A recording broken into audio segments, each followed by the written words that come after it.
We are live. So, welcome. Usually I have an intro, so it was a bit weird that it started for me. But welcome, guys, to the How to Heart show. And today is a really cool episode because I'm here with a hypnotist and I'm here with Tommy G. And we've met on LinkedIn. And I don't know who approached first, but I think it was Tommy or me. But we started to have this conversation, and what I got so attracted to Tommy was he hypnotized people, and I've seen it sometimes on videos and stuff like that.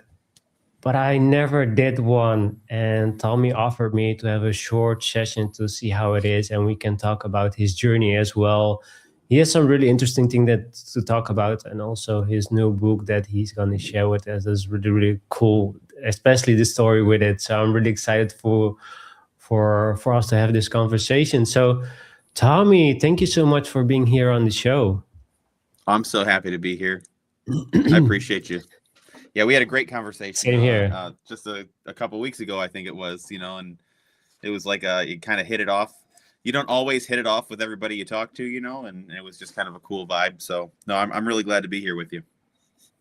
Yeah, absolutely. Same for me.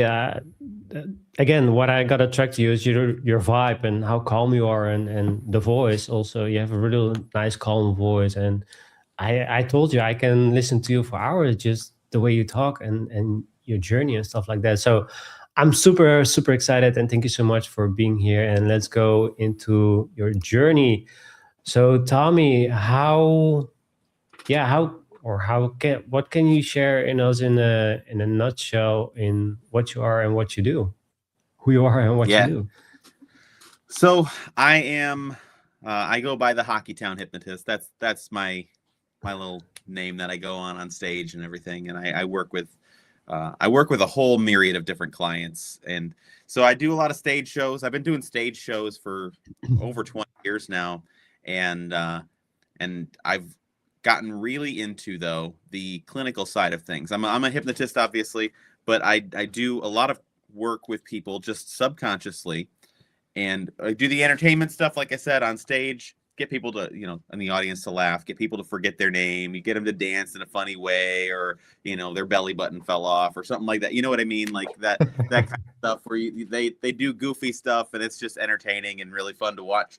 Um, I used to do a whole lot of street hypnosis. You see those guys on the beach, sometimes videos of, usually it's some guy hypnotizing a very attractive girl or something like that, and whatever. And there she's standing up hypnotized and can't say a certain word or something, or can't move. And I used to do that stuff. My insurance doesn't let me do that stuff anymore.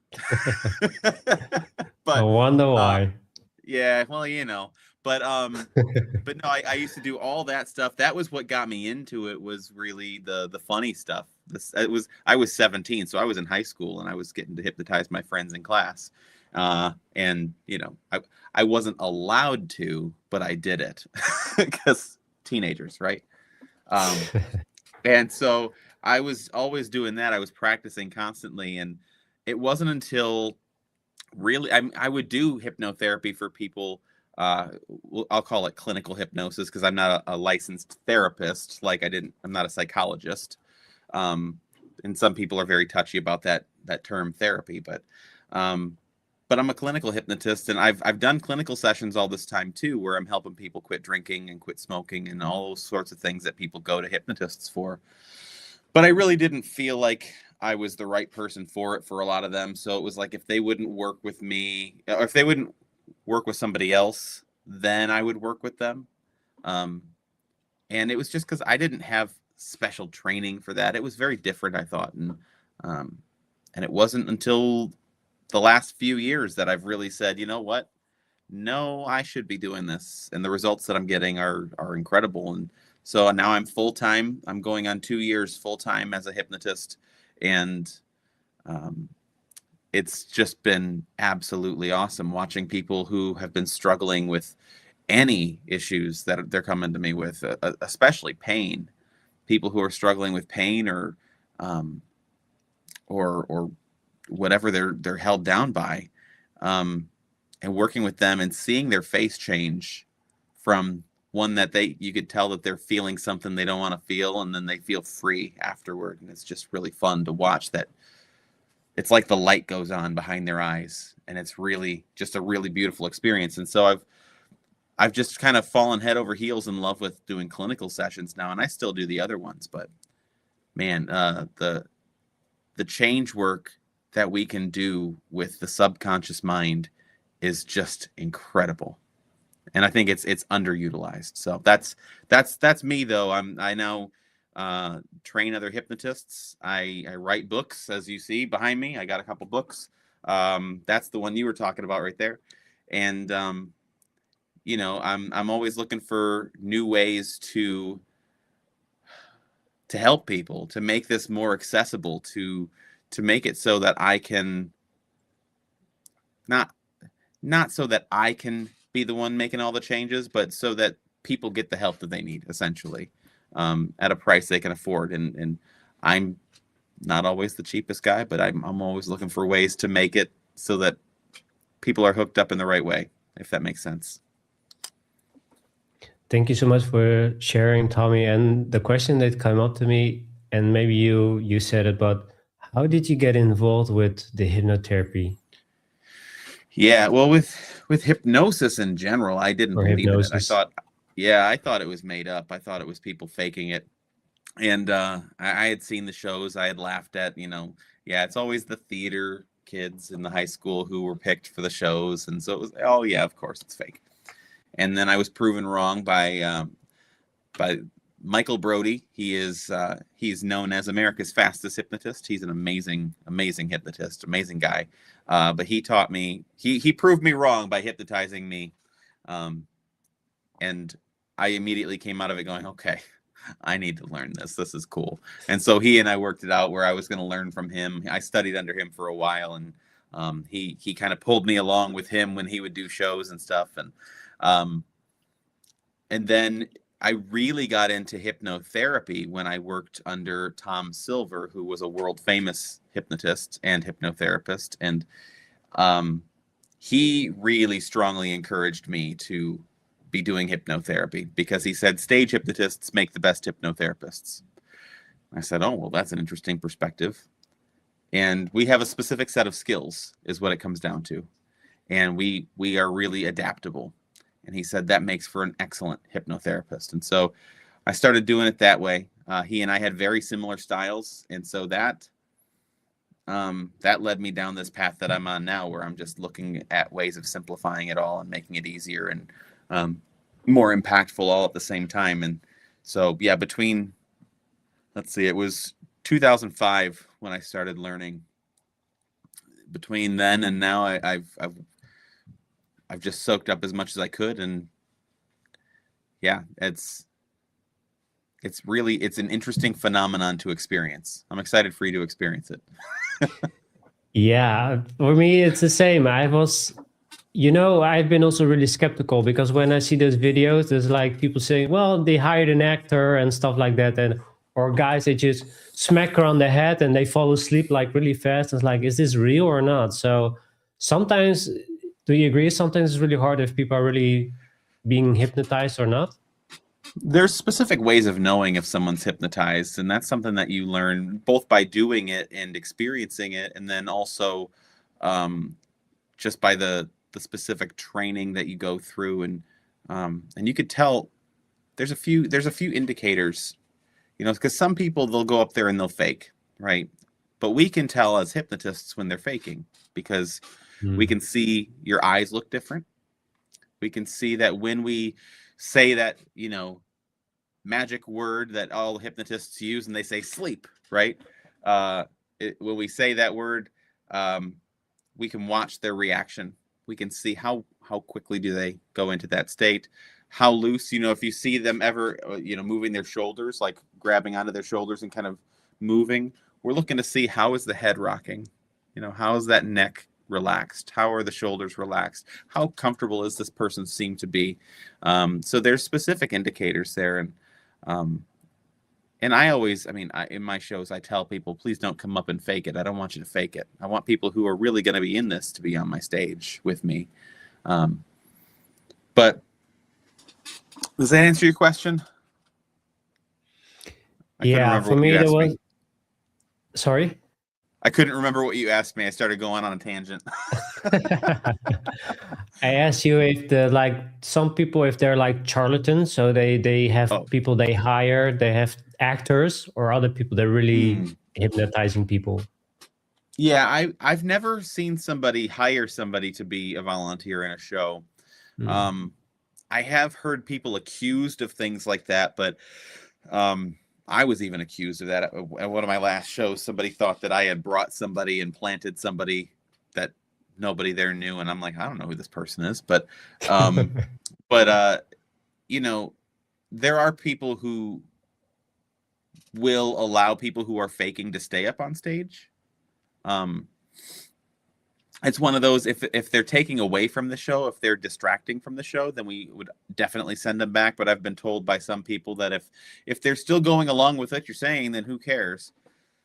It's kind of a toss up on that one. I prefer people who are for sure hypnotized, but I've never heard of anybody paying anyone or having plants that Mhm. they have in the audience, as that sort of a thing. Um, we generally don't like fakers because it takes away from the science of what it is. It takes away from the legitimacy of it.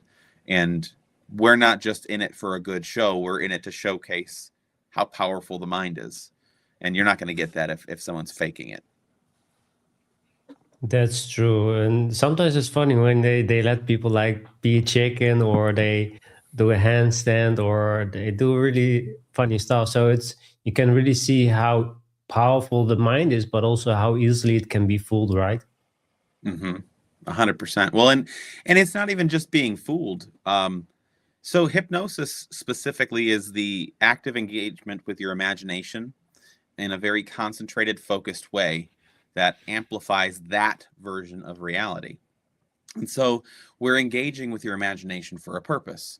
Now, we can probably all remember when we were little kids and we would be engaged in imaginative play, right? And we're playing where I don't know. I loved Star Wars when I was a kid, right? And Same so here. yeah, and so I was Luke Skywalker.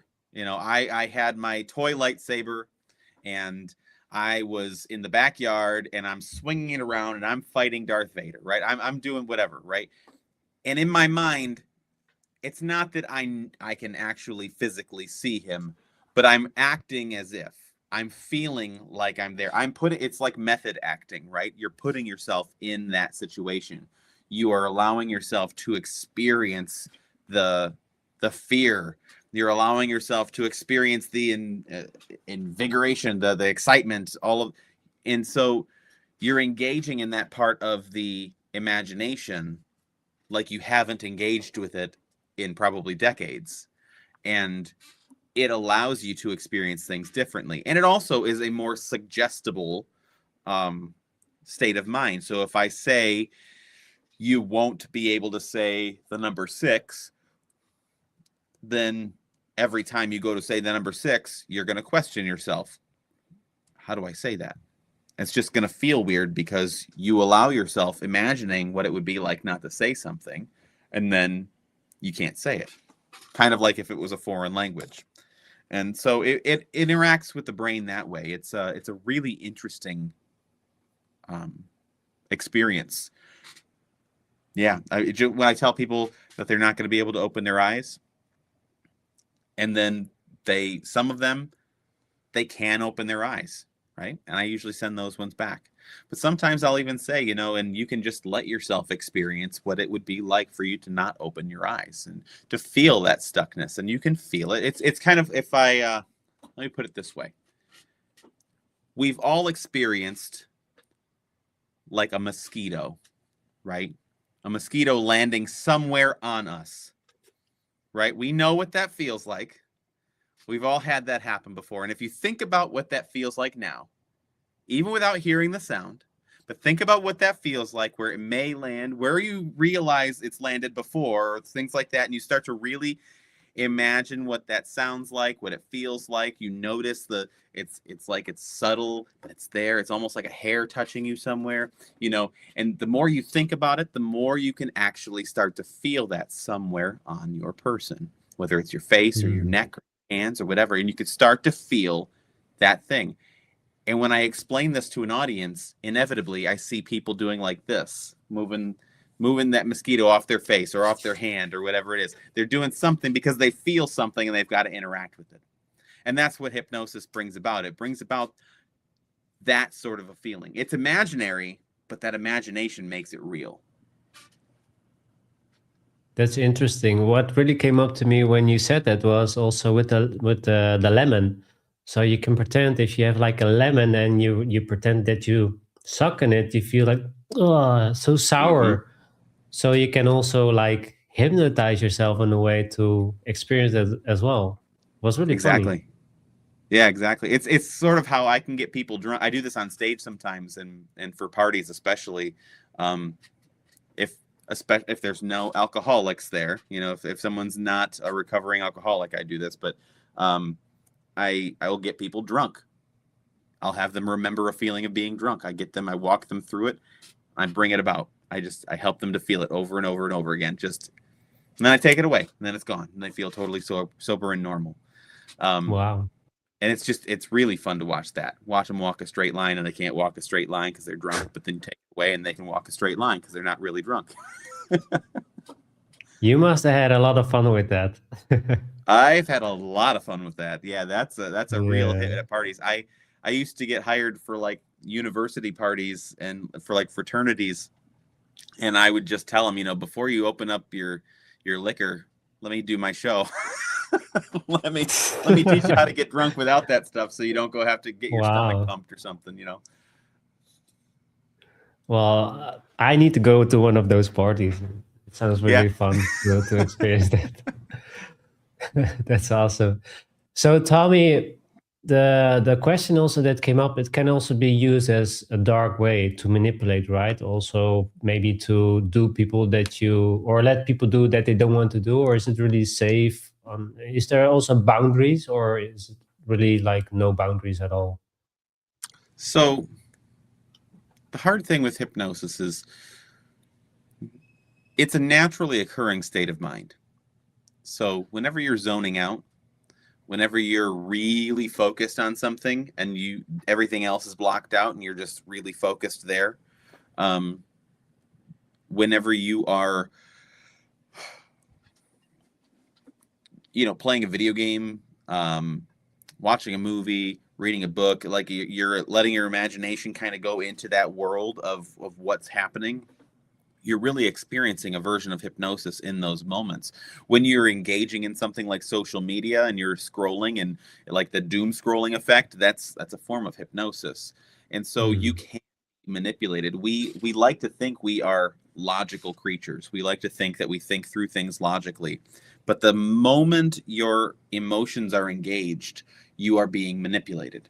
It doesn't mean that it's intentional. It doesn't mean that it's malicious. But if you feel, and I'm just going to put this out there, the major corporations, the news media, everything on the planet, political, everything on all sides of every spectrum, they know this. The higher ups at all of these things, they've been trained in this. If they can get the emotions engaged in any way, then that populace can be manipulated into believing or feeling or whatever they want. And it's why you can see some people engaging in behaviors that you would look at it and go, how can this rational person that I know respond this way to something? Well, it's because they are being manipulated. And that's a version of, we'll call it hypnosis. It's in that category, right? Now, can someone be hypnotized to do something against their will? We can't get someone to be hypnotized to do something that is morally in opposition to what they believe. So, for example, I am a Christian myself. If I was hypnotized and someone said, "You will denounce Christ," it's not going to happen. Now, if I'm against murder, I can be hypnotized to maybe prevent a murder by attacking the person who was going to cause harm or something like that. Like, so my mentor, Tom Silver, did a documentary with, it was on the Discovery Channel at one point. And he basically worked with, he was a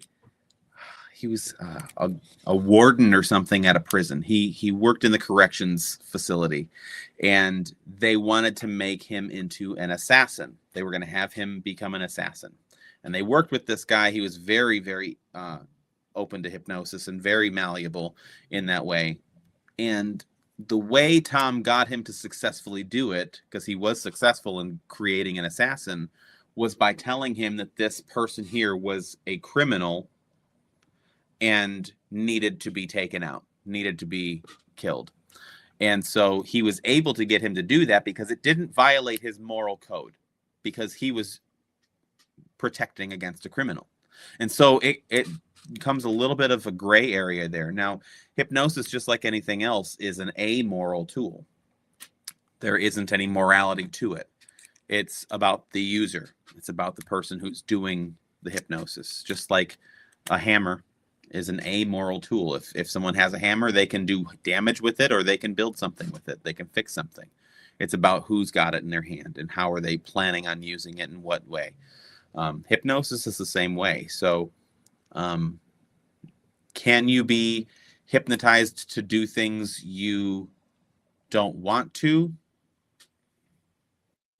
Yeah, to some degree.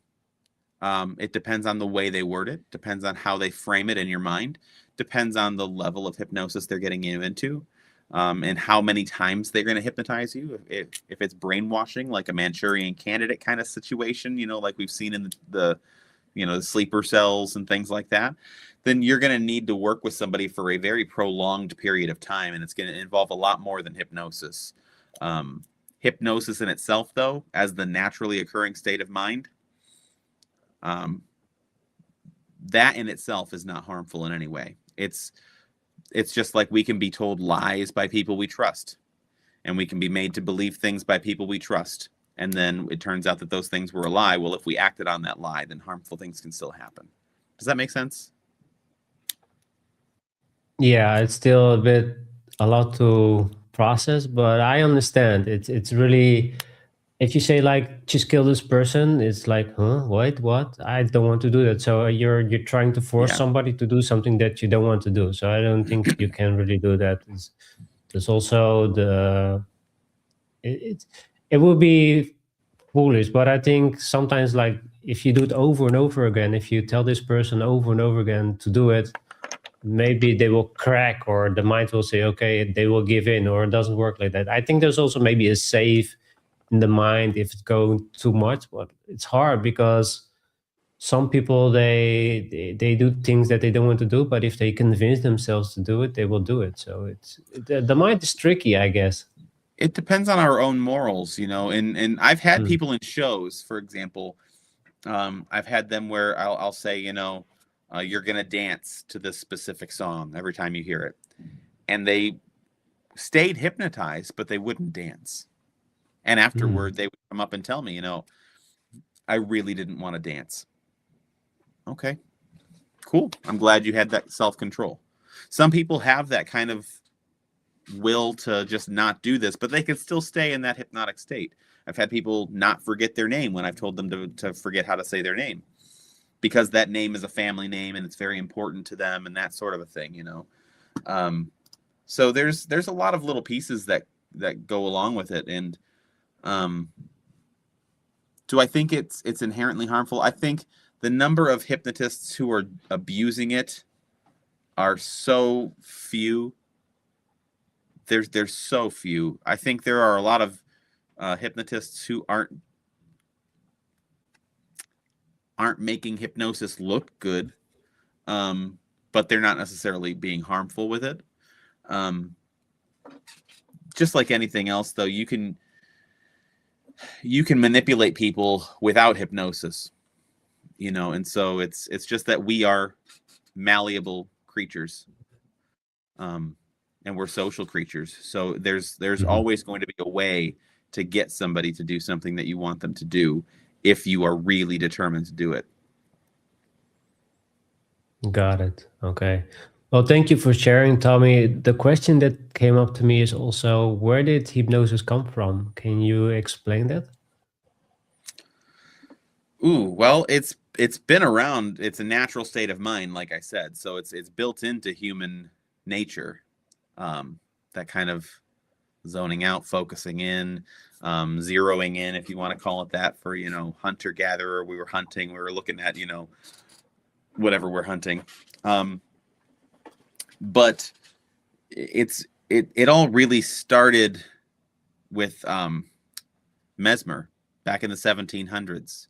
That's when we started really studying it, and he had this term of animal magnetism, and it basically relied on, he thought there were like magnetic energies that made us more susceptible and more open to changes. And so he would it was like about polarities and things like that. And over the years it kind of morphed and shifted with like James Braid, and he was a doctor, and then all the way up into like Elman and Dr. Erickson and all these people over the years. It's really shifted in terms of our understanding of it, but it's been around forever.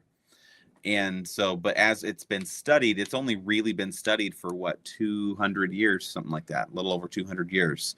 And that all really started with Franz Mesmer. Okay. Yeah, I was curious. I was curious about, especially if you've been doing it so long, and it's also good way for to test people about the knowledge and skill and the way I hear you talk. It's really a passion of yours, right? It's really, you can Mm-hmm. talk about it and do it every single day. Oh, I could do that. I do this all day, every day. Yeah, yeah. Talk about That's hypnosis true. and teach people hypnosis and all that. It's, Tommy, it's really interesting also with the mind, and it's the programming. It's like a computer, right? I hear sometimes when I talk to people and about hypnosis and how you can change the unconscious mind. It's really a computer, right? It's really how we store the information, and we can also Mm-hmm. delete it and put new things in. It's really interesting.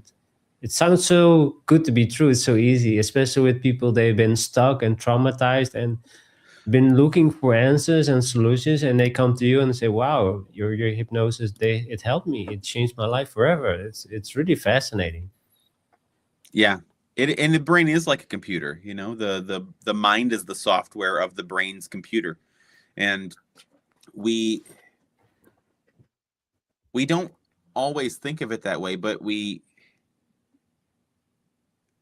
tell people, when they're dealing with some kind of an addiction, or they're dealing with some kind of affliction, something's going on within them, and they want to change that, it's really just faulty programming. Maybe it's a mind virus, right? We don't want to get viruses on our computers, and so we can identify, locate those viruses, what we want removed, and then once we remove those viruses, we just got to install the right firewall and protect against it, and antivirus and that kind of thing. And you can train the brain the same way you can train AI, same way you can train a computer to, you first boot up a computer and it's loading all of your programs. It's kind of like it's figuring out which programs do you use the most, which ones are you most likely to open up first, and it'll open those programs faster as you teach it more, right? It's going to have it's going to kind of learn your behaviors. That's where machine learning is. And so the brain is a computer. It's just not a computer in the sense that it's manufactured with all the little hardware and like the circuits and all that kind of stuff, right? But it's constantly firing, synapses and all your neurons happening and like lighting up different. If you connect it to an EEG, you can see it lighting up different parts of the brain, lighting up at different times and being engaged, and it's just fascinating to watch that happen. Yeah, I think for the science to really see it, if you hook yourself on a computer and you do hypnotize, you see what happens in the brain and the nervous system. It's really powerful. It's also really fascinating for me to also back it up, not just by you doing it, but also see it through a computer, like, hey, this is happening with your body and the mind and stuff like that. And plus the results when people tell you, hey, Tommy, it really changed everything. So that's really, really cool to go more deeper into this. So I have a question for you, Tommy. What set what sets hypnosis apart from typical therapy approaches? A lot of typical therapy approaches require you to talk out loud, especially like let's just say, you know, general psychologists who are gonna do talk therapy with you. You're gonna share your experience. You're gonna share your feelings. You're gonna talk through it all. You're going to revisit past events. You know, talk about those events, how it made you feel. You get some exercises that are given to you maybe, and some things that you should work on, and things that you can take away from it, and it just kind of goes on for many times years and years. I know someone who's been in with the same therapist for 10 years, and usually what I find is there isn't really an end in sight. You know, there's not really an end goal for a lot of these sessions. And some people don't want an end goal, right? Some people want to just keep coming back. They want someone to talk to and all of that. But general therapy, there's a lot of different therapies, right? There's so many out there. There's music therapy, and there's cognitive behavioral therapy, and there's talk therapy, and there's all kinds of different pieces to this, right? EDMR. Hypnosis acts to bypass the conscious mind. So if we think about it like the conscious mind of the computer, right? We're thinking of the computer. The conscious mind is what we see on the screen. That's how we interact with it, right? We're looking at the, you know, on my phone, we're looking at like, okay, touching here, and if I do this, then it interacts this way and whatever. And so that's all the conscious. That's like the RAM of the computer, the memory. Everything below that is the subconscious mind.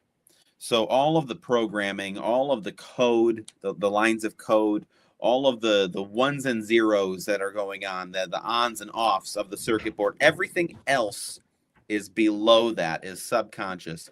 And for every movement of my mouse across the screen, or the cursor across the screen rather, there are thousands of things happening underneath, right? That we don't ever see. We don't see those lines of code. We don't see that background programming happening when we are moving our mouse and we see the cursor moving. But that's what's happening. Every little interaction that's going on there, there's something else underneath that's making that possible. And the subconscious kind of guides the way we interact with the world. Well, if we can work directly with the subconscious mind, it's like we're working directly with the lines of code in a computer. If we understand those lines of code, we can work to reprogram those lines of code, install new software, new background programs, things to, you know, updates and things like that to help it run more efficiently. Now, we aren't necessarily installing in a true sense of like, I'm going to plug a flash drive into your ear and then now we're going to download by, you know, but that's not going to work. But what we do is we reframe your experience. So for example, if I'm working with you and you have a specific experience you want to change in your life, you want to change how you interact in a certain way, then what I'm going to help you do is reframe the way you see that experience. I'm going to give you different perspectives. I'm going to ask you questions. I'm going to ask you about the way that you feel and to interact with those feelings differently. And then we're going to sometimes visualize what outcome do you want. And we'll visualize in very specific ways. You know, there's a specific method that hypnotists use. They call it the VACOG method: visual, auditory, kinesthetic, olfactory, and gustatory. So all five senses being engaged. We'll have you envision you're in this space, you're successful. What are you wearing? How do the clothes feel on your body? How does your mouth taste in this moment? Are you chewing gum? Are you drinking coffee? What do you smell? What do you see around you? What are, you know what I mean? Like we're engaging all of the senses. and then we're going to grab onto the emotions. And those emotions act as like a sealant. They're going to lock that in because the emotions are where we're controlled, not logic. And so we end up going that route.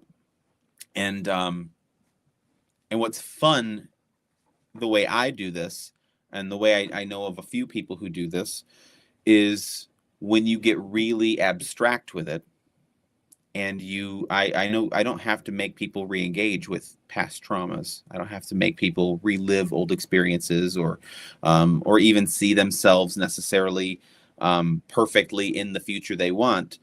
But we think through it in a different way that engages at a different level, is the best way I can explain it for layman's terms. Kind of like if you think of an emotion like love, what color comes to mind to you for that emotion? Red. Red. Pink or red? And so like if and we're not going to do this right now, but if you were to close your eyes and tell me what color you were thinking of right now that you're feeling within yourself, maybe you would say green, right? Mm-hmm. And I would say, well, if you want to feel love, how do we make that love red? How do we make that green into something red? So we engage with it in a different way. It's like the sub-programming. We associate things. It's all about association, right? If you think of Pavlov and the conditioned responses of those dogs salivating when they hear a bell ring, we're the same way with different things. We just need to recondition those responses. Interesting. That's really interesting. And also that you said with the therapists and psychologists that people are like doing it for like 10 or 15 years and the results are so small. And I can talk about it because I'm now working with my psychologist because I struggle to connect with women. We're also gonna go deeper with this with a session what we're gonna do later. But I worked so hard, and what I've discovered, I also did EMDR with him, and every time I did it, I relived it. I always felt it, and I said to him, when he did it, I felt like my nervous system was constantly responding. There was no women in the room, but I still felt the fear, the anxiety. I felt like I wanted to run away, and there was no women there. And I was like, wow, this is so powerful because it helped me, but it took a long time. I need to have a lot of sessions for me to feel better, to feel safe. Yet I need to still work on myself to overcome my fears and stuff like that. But it was such a slow and hard process. And it's like, can we not speed this up? And this is where I get really frustrated with the standard psychology and standard therapy approaches that are, we'll just call them the approved processes, because hypnosis has been proven time and time and time again. It's medically, it's in the medical journals, it's in all of that. They've done studies where people have undergone surgery while only using hypnosis as an anesthetic. They've done those things. They've shown how powerful it is, and it's still ignored largely. Mhm. And I have my suspicions as to why, but that's not this conversation necessarily. But with things like EMDR and all of those, they cause you to it's like making the trauma feelings more vivid, right? Is everything that I hear about this. I've worked with people who they've been seeing psychologists for, like I said, years and years, and they do one session with me, one full hour session, and they suddenly aren't having triggered experiences. They aren't having moments where they're afraid to react in a healthy way, or where they feel the need to spiral. They don't go to the dark places. They don't have these negative self-thoughts and things like that, and they're able to more confidently engage with the world around them. And then a therapist will say, yeah, but we haven't dealt with your trauma yet. And so then they will say, well, let's go through the EMDR or EDMR, whatever. And then that person will go through it, and it sends them spiraling. It sends them deep into that space of like, oh no, I'm in fight or flight mode now. I'm in panic mode. I'm feeling these feelings that I don't want to feel. And then it begs the question to me of, And this is one of the things that I get into it with people is, well, what is the point of therapy? Well, most people would say the point of therapy is to work through and work past certain instances in your life so that you can function as you're supposed to function within society, or at least feel good about functioning as you function. So to have that self-actualization and to feel good about all of that, right? I mean, would you agree that that's kind of what therapy is supposed to do, in your opinion? Yeah, for sure, and especially with EMDR, because when I went through it, I felt okay. I'm gonna have a few sessions, and then I'm gonna be feeling better. But it still took a long time, and still the triggers are not gone. Yeah, Still the triggers are there, and plus I'm always then need to dig like what's going on. Is it the trauma? Is it the past trauma? Is it the past life trauma? And I don't get it. Like, why is it so hard yeah, for me to get it done faster? I know usually with the psychologists and therapy it takes time, but I've been doing this now for 2 years, and still I struggle to walk up to women and ask them out. And for me it's like I don't get it when I'm doing all these EMDR sessions, these talks, and still I don't get the results that I want. So yeah, I well, agree so with and you. yeah, and that's kind of my point is, there should be that end goal of accomplishing your goal. And your goal is going to be unique to you, but for most people it's going to be, I just want to feel what they see as normal, right? I just want to feel Hmm. normal. I want to feel comfortable Yeah. and confident in my skin. And if and this is where I got frustrated recently about this. I did a session with somebody who had been struggling with a pretty severe situation. And after one session, she said that it was no longer an issue. She was feeling like she might need to go get some medical assistance that um, would result in her no longer being here, if you understand what I mean. Oh Um, wow.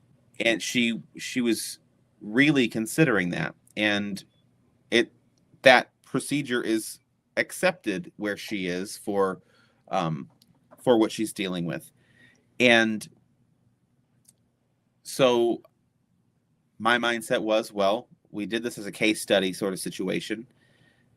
After 1 hour with me, 1 hour session working through this, I never once had her reimagine her traumas or put her in a situation where she was going to re-engage with those traumatic events at all. It was very abstract. It was very open. It was very safe for her.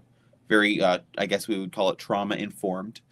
Um, After one of those, she went over 2 months without having a single trigger response. She went over 2 months without feeling like she was out of control or feeling like she was in this very dark space in her mind. She had no desire to do anything but live life to its fullest and really feel the joy of life anymore. And she was finding the joy in life for the first time ever, is what she had told me. And that's Wow. when the therapist said, but we haven't worked through your trauma yet, and that means we're going to have you go through this EMDR.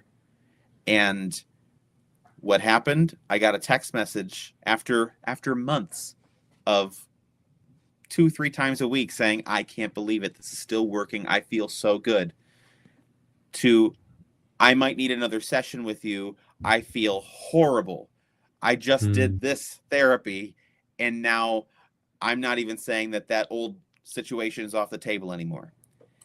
And I'm like, well, because this is where it's like, well, at what point do we consider it successful, treatment successful? At what point do we have to see a full year without an episode? Do we have to see 3 months without an outbreak? What do we need to see? If you're 2 months cancer free, aren't you considered cancer free still? Doesn't mean you don't take Hmm. precautions. Doesn't mean you ignore the things that might happen with cancers and as it comes back and everything. But wouldn't you be considered free of that cancer in a medical scenario? And I will now be working with this person um, in between those other therapies, that because I'm going to work with the psychologist. I'm not going to work against the psychologist on any of this. I'm not trying to vilify people. I know that person's heart is in the right place. I'm not trying to make them out to be a bad guy, like they're just trying to break what I did. I'm not. It's not about that. But my frustration comes into play when we diagnose so quickly, and then we assume these other treatments are the right thing. We find something that actually seems to work, and we negate the findings. We ignore those findings, and we still say we need to do this now. If someone is diagnosed as having cancer, and then 3 months later they come back and there's no sign of the cancer, are you still going to put them through chemotherapy or radiation? Yeah. True. You know what I mean? And so it's a very strange world, therapy. I didn't mean to go off too long on a tangent. It was just I get frustrated because it's so overlooked. Hypnosis is not taken seriously enough in the world of psychology. It's taken more seriously in the world of medicine than it is in the world of therapy. Wow, thank you so much for sharing. This is really an inspiring story, and how powerful it is. So I'm really excited to have a session with you as well. Yeah, for me it was just the same. I just want to feel normal. I just, when I see someone that I'm attracted to, I don't want to feel nervous or feel anxiety or that my nervous system is triggered. I just want to talk to her and see where it goes. And it's like, it's just this battle that I have with myself constantly, just trying to remove the triggers and see what I can do to feel better, and have natural herbs to calm the nervous system, or having breathing exercise. Like, what the hell do I need to do more for me to calm that? Or do I really, is the trauma gone or not? I don't know. It's really, like you said, the therapy in the industry or the business, it's more also sometimes feel like a business, especially some therapists, they see it's doing well with the client, but they don't want to lose the client. So it's like, yeah, but maybe I need to tell him or her that something is off so they can stay a little bit more. I'm not saying it's happening, but some they will take advantage of it because it's also money making. So yeah, I agree what it's you say, absolutely Tommy. happening with some. I think most have good hearts. I think they have good intentions. I don't want to put, I never want to place that intentionality on anybody else, because I'm not that person. I don't know what they're actually thinking. But I will say I have seen people in therapy become convinced of things that didn't actually happen.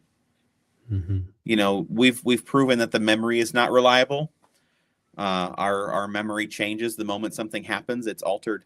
If we go to access that memory again, it's going to be somewhat true and somewhat false, and it's going to change and warp, and it's really more of an impression of something that occurred. How you felt is more valid than what actually happened. Again, the emotions, right? And so when we're talking through traumatic situations that we went through as children or adults even, the story that we're sharing with a therapist is not ever the whole truth. Even if we really mean it to be, even if we genuinely are doing our best to be unbiased and we're given the full picture that we understand, it's never the full truth, because your memory is altered naturally. It's not going to retain every single detail. Even under hypnosis, you're not going to remember everything perfectly as it happened.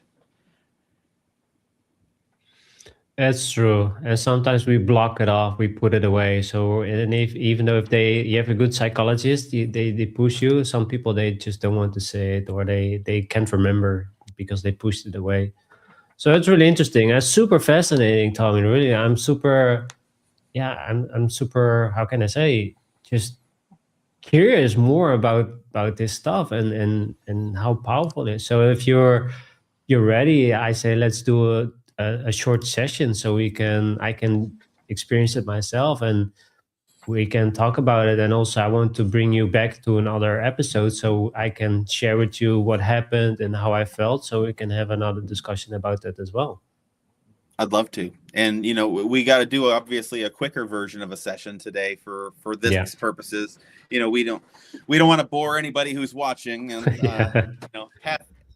especially with the attention spans of the world today. It's all Yeah. TikTok short form. So, but yeah, let's get into it. And if after this, I would love to hear how you feel after all of this. But I think if you want even to explore the depths of what we could do in a full session, I'm offering that to you as well.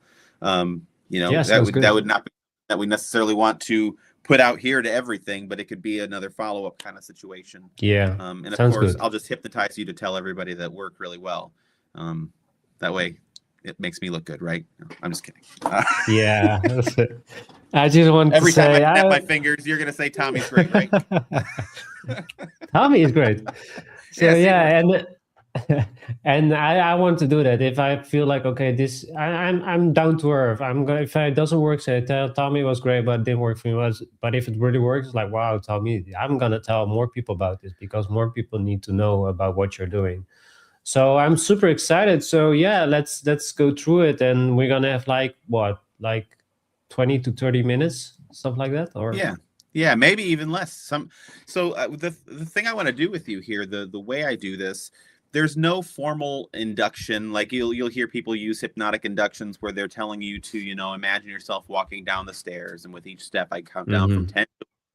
You'll see the swinging pocket watch, right? And they'll say you're getting yeah, sleepy. yeah. Snap the fingers, and suddenly the person drops down. And there's none of that. Yeah. This Okay, is very it's natural, good kind to of know. just engaging with you. It's going to be asking you questions. You're going to respond to the questions. You're going to answer those questions, Okay. and just answer honestly whatever you witness and whatever you experience. This is the kind of stuff that I do for people when I work with veterans or when I work with first responders who are dealing with a lot of pain, chronic pain, things like that. It gets them out of pain very, very quickly.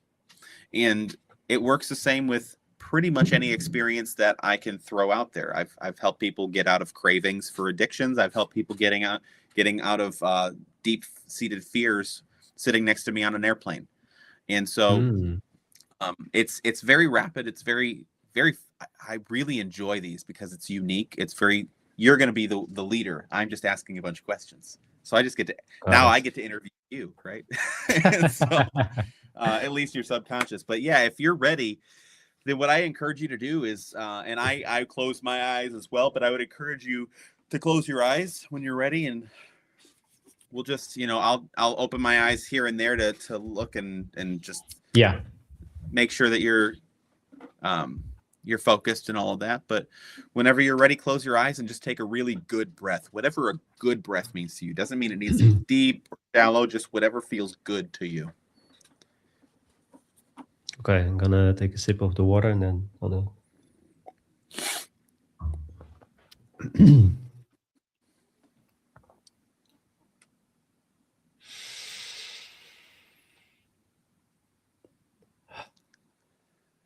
Perfect. See, you're doing great already. Now, what I want you to do is think about that feeling. You mentioned when you're going to approach a lady, approach a girl. You're interested in them. You'd like to explore whether they're interested in you and see where it can go. When you think about those instances and those moments when you're processing those feelings and those thoughts, where do you notice? Let me rephrase this. What feeling comes to mind? Feeling or feelings come to mind when you're thinking of those experiences? I always feel it in my legs. There's a lot of tension, and there's always this tension and this, I don't know how to say it. This flight or flight mode. It's really, or I want to freeze, but I always feel it in my legs. So And I is feel it, now my body like tension, like it's building, that I want to yeah, just, like from your legs up? yeah, Yeah. that I Now, want to freeze. This is interesting because there's often a central point to this. So like sometimes it feels like it's starting in your legs, but maybe it's actually starting more like at where the legs join, like in the central hip region. Does that track for No, you, or is it where is it in your legs? Where do you feel it first in your legs? the feet. I always feel it in the feet and the kites. Oh, like it's working its way all the way up. Yeah. But usually it stays with the feet, and Okay. sometimes it goes to the body or the heart, and then I always feel it in the feet. Mm. Well, we're just going to refer to that as that feeling. Okay? We're not going to give it a name. We're not going to give it any kind of classification. You know what's interesting about when we give something a name is we can start to experience it more. And what we want to do is change this experience. I want you to think of it like if we just give it the name of that feeling, it can become any feeling we want it to be. And we'll just leave it with that for a moment. And I want you to think about what color does it feel like? If you had to give it a color, what color does it feel like to you that it feels right as far as like what color it is now? Black. Black. What color does it feel like when you're in those moments? Also black. It doesn't feel really fun or vivid. It feels really dark, black. Mm, It's more like a tar. That's what I see. That's why, like a black tar. yeah. What color do you think it should be? What color comes to mind as what it should be to feel really good in that space? The There are no white. wrong answers. It should be like white, is it because you said dark when it was black? Is Hmm. it almost like it's just dark and you need to have it lit up, like the lights turned on? Yeah. Yeah, okay. Now when you think of that space with that feeling, is there a physical form to it that's within there? You know, sometimes people will envision a shape. Sometimes people will envision just that space taking up within their body. Sometimes people actually will see like my wife, for example, saw like a ball at one point, and it was like a like one of those rubber balls. That's what came to mind for her. Does anything come to mind for you there in terms of what's in that space? Yeah, what I see is tar just dripping. Tar. It's dripping. Yeah, I see it dripping off. that's really interesting. Okay. Yeah. So if you were to think about something that we could do to interact with that tar, to clean it out, to clear it out, to remove it, and make space for more brightness in that space. What's something and you can get creative with this. You can get, I mean, just imaginative. There are no wrong answers.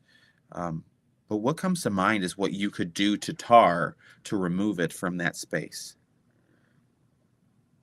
Well, what came to me was a mop with a bucket and water, just mop it off. Okay, yeah, like clean up the sludge there, Yeah, yeah. So that's what and came to me.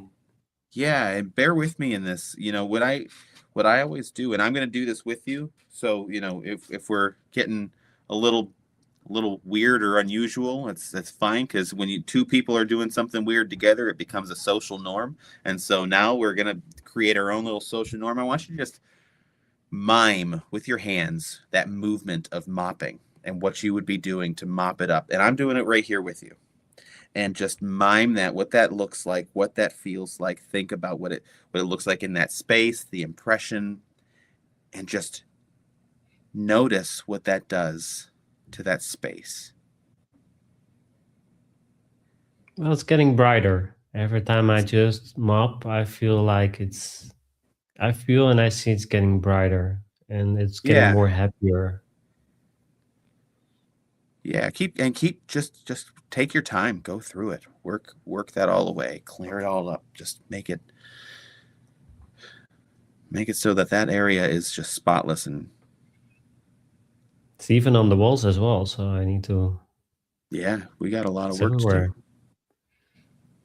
It's years of buildup, and that takes time. Yeah. That takes some effort, and we'll get it. That's the beautiful thing is we're gonna get it all cleared up.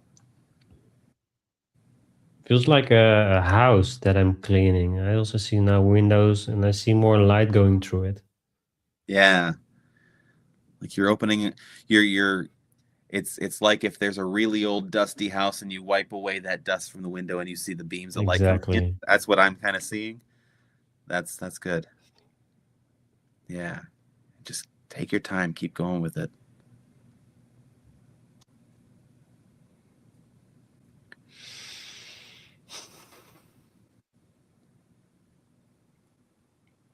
What do you notice about how you feel in the rest of your body as this is happening?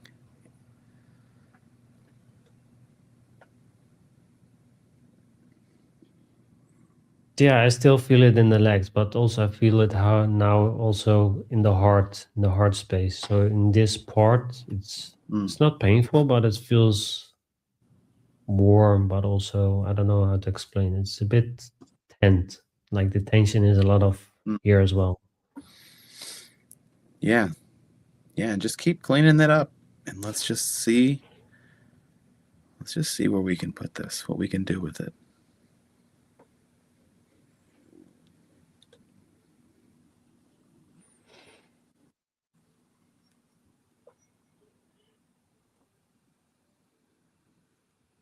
Yeah, it's getting more bright, so that's nice. It's more Yeah, light in the room. that's good. You're doing great, by the way.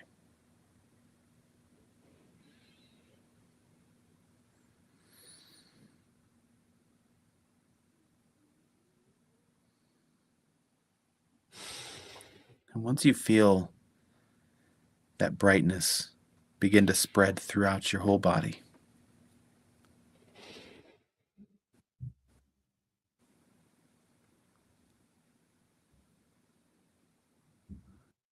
I wonder what you notice about your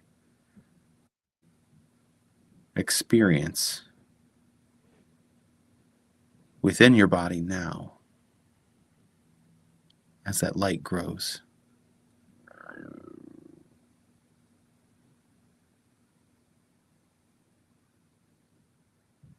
Feels a lot better. I feel Yeah. also in the house, I'm getting more smile on my face. It's like, oh yeah, it's really nice. It's getting more cleaner and it's more light. You know what's So I feel interesting? more happy. Yeah. You know what's really interesting about smiling too? Is it makes me think of your teeth, right? Your teeth are white. Yeah. And we want that brightness. And I wonder if there's a link to a two-way link between smiling and how quickly that space can brighten up even. And as that space brightens up, it becomes easier to smile because you feel better. And when I feel good, I smile, and you can feel good when you smile. And it's the easiest thing in the world to feel good when you are smiling, and especially when it's a full face smile. There's just it does something to us physiologically, and I wonder if there can be that experience for you in that space there, where the bigger your smile grows, the brighter that space becomes, and therefore the brighter that space becomes, the bigger your smile can grow, and you can just feel that natural occurrence within yourself now as it grows and builds and flows within you. What I see now when I was smiling and looking around, there was more happiness, but also there was more green. So Hmm. there was more green in the house, and I see paintings, and it feels really nice. It's getting more warm and cozy. Homier, like it's becoming more of Yeah, like a home inside of yourself. yeah. It Yeah. feels really safe as well. Just and I hear birds whistle, and It's getting more like a home and home to go to. That's beautiful. That's awesome.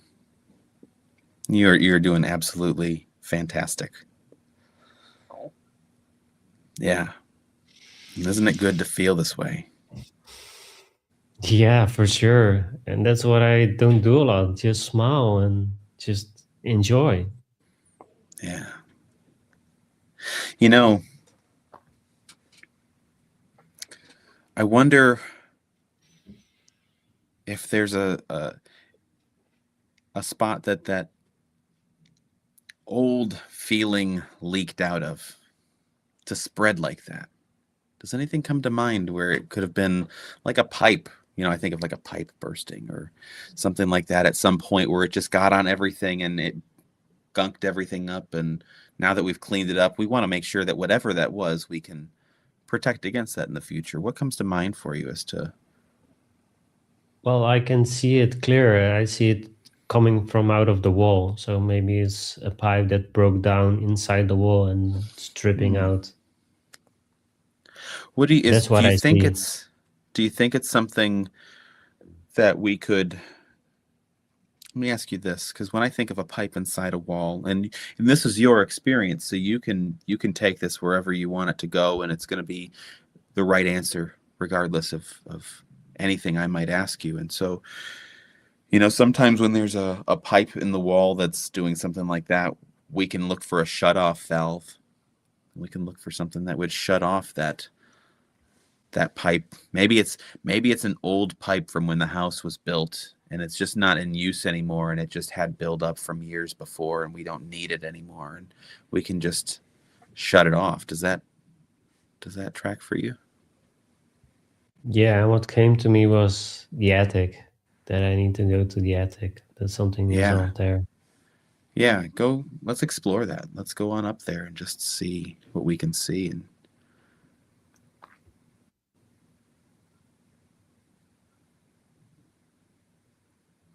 Yeah, I see a pipe. yeah. It's going to the house and it says pressure.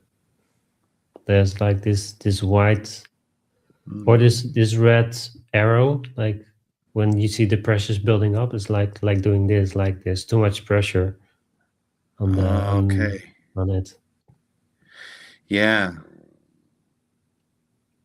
Well, I wonder, is it something that's safe to turn down? Does it feel safe to turn down, or does it feel like turning it down might have a bad reaction? I'm not sure if it's safe to turn it out because I don't know what's gonna happen if I do so. Yeah, so Gonna get maybe worse. there's a blockage that's preventing the pressure from releasing safely. Yeah. I wonder if there's an entry point that you could pour a solution down into, and you come up with whatever it is for you. I'm thinking of, there's those drain cleaning solutions that work their way through and they clear it out and they allow that pressure to move through and let it all just kind of drain out the way it's supposed to. But if something else comes to mind for you, let's explore that. Yeah, what I felt like what I want to do is just track it, just see where the leakage is Mm, and solve that so the pressure will go down as well. yeah. Yeah, take some time to do that. When you locate it, just let me know. Let me know what you do to it or what you need to do to it. Yeah, I see there's a blockage and there's a Mm, lot of pressure there. It's leaking. So I need to get my tools and mm, take that part out and put a new part in so it can remove the pressure and it can go more in flow. yeah. Yeah, go ahead and do that. And as you do it, use your hands again, just as you were when you were mopping it up. I would encourage that. There's something about that movement that really impacts this whole process. And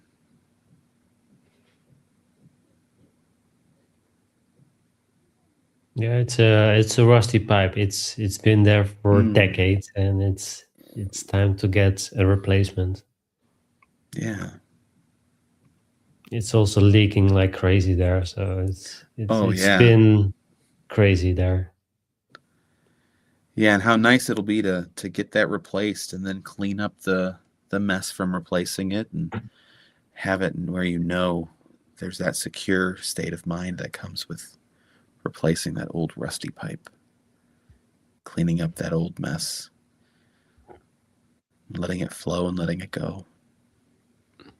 So And I just put in be, the new pipe and I'm now connecting the new part. yeah. Now get the mop again, Yeah, get it all cleaned cleaning up. up. Yeah. Good.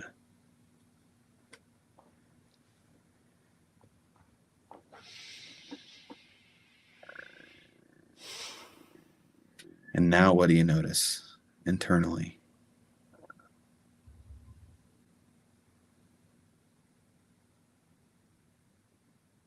Yeah, I still feel it, but I feel like also the pressure is going down. Also, I can see it. The Mm-hmm. pressure is slowly like moving. Not like fast, Mm-hmm. but it's really slowly. It needs to clean itself and need to go how it needs to go. But yeah, I feel still I feel it, but I feel It's better, going to work calmer. its way through. Yeah, it's going to have to work its way out, just like anything else. It takes a little while for when water's flowing through pipes. If there's been some kind of obstruction, it takes some time to get all of the debris out of there.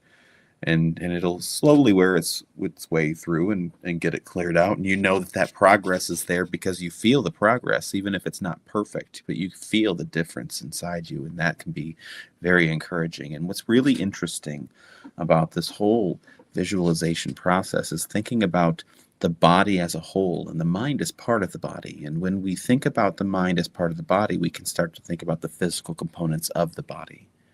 We start to think about pipes. We can actually start to think about things like our blood vessels and our all the capillaries and things within our lungs, and how our body has its own filtration system in the same way, and the mind has a filtration system in the same way, and how natural it can feel to let our body function in the way that it's supposed to.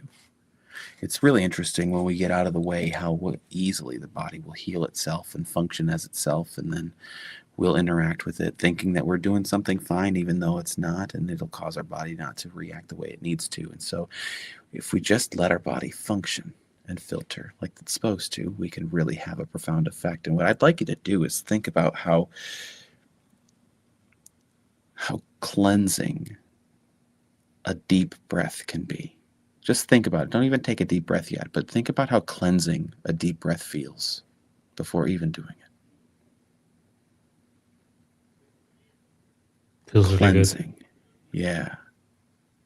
And sometimes we can really relate that deep breath to whatever's clogged up within us. And we can even take a deep breath. And then as we breathe it in and we then push it out, and don't do it yet, but when you do it, I want you to visualize breathing in some extra push behind that flow and breathe out with force to push that blockage through even more. And you can try that in 3, 2, 1. Now breathe in deep and cleansing, and then push it out with your breath. And sometimes we need to take more than one breath, and you take as many as you need to do just like that to push that blockage through.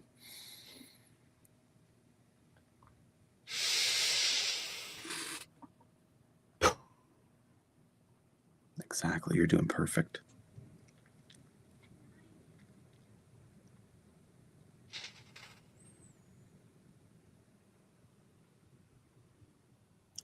And with each breath, you can just notice each little change within you. You can just notice. It may be profound, it may be minute, but it's there, and you can notice whatever those changes feel like with each breath, in and out, pushing it through and releasing.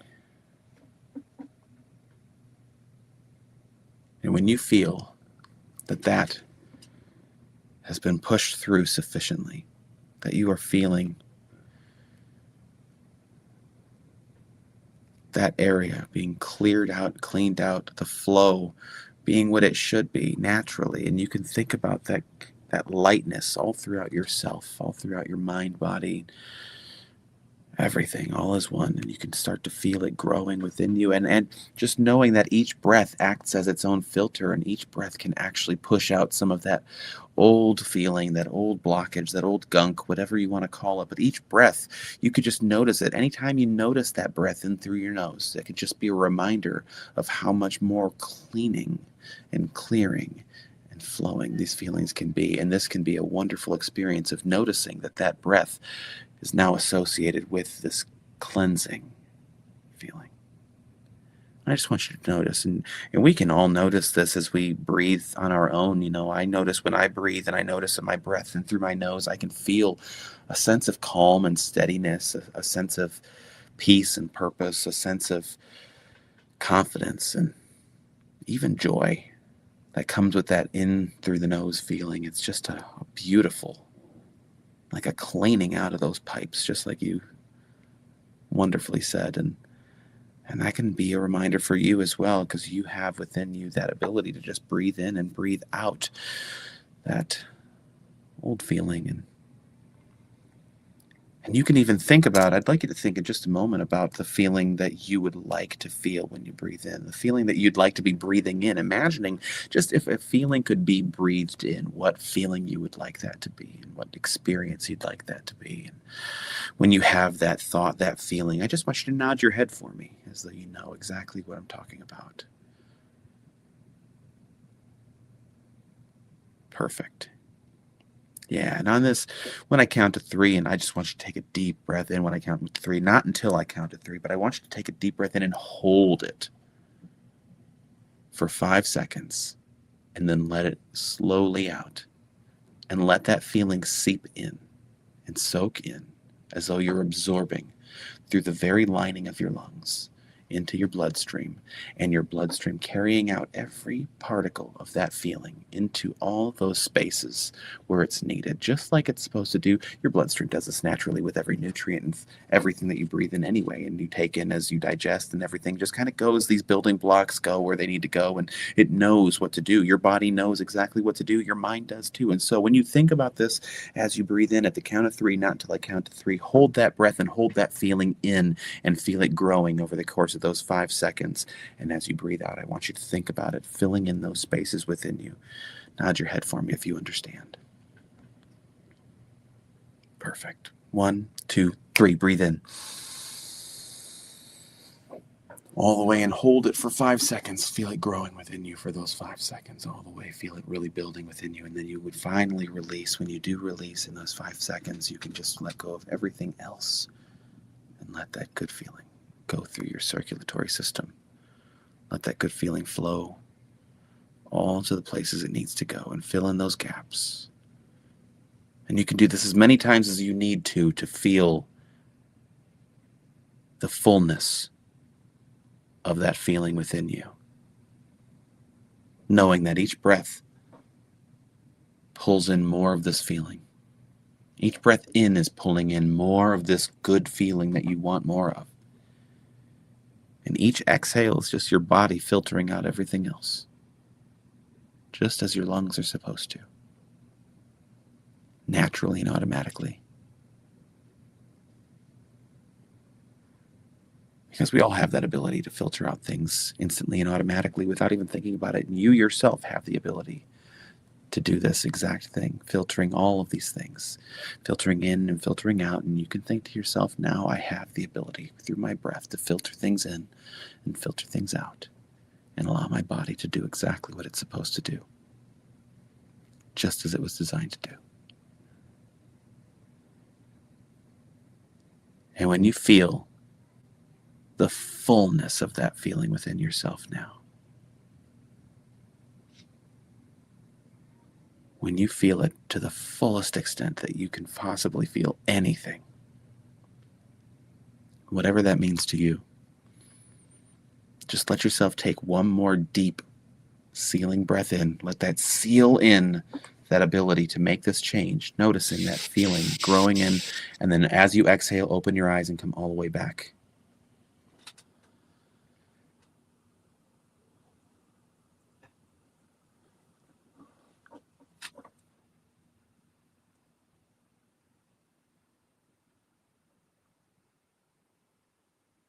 So what do you notice? I feel really good. I feel Good. really lighten up. I feel really like connected with myself again. Just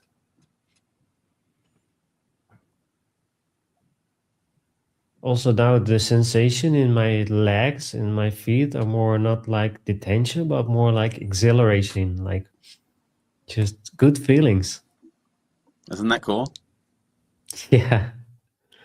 Now close your eyes for a second again. Close them real quick for me. And I want you to freeze with this feeling, hold this feeling, and I want you to think about and visualize the next time you see a girl that you would like to approach, just breathing in and feeling that feeling flood you again. Twice as strong, twice as much.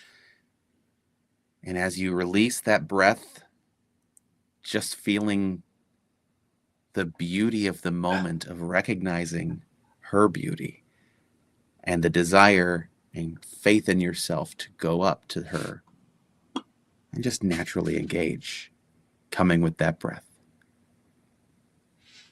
And how wonderful it'll feel knowing that all it took was a breath.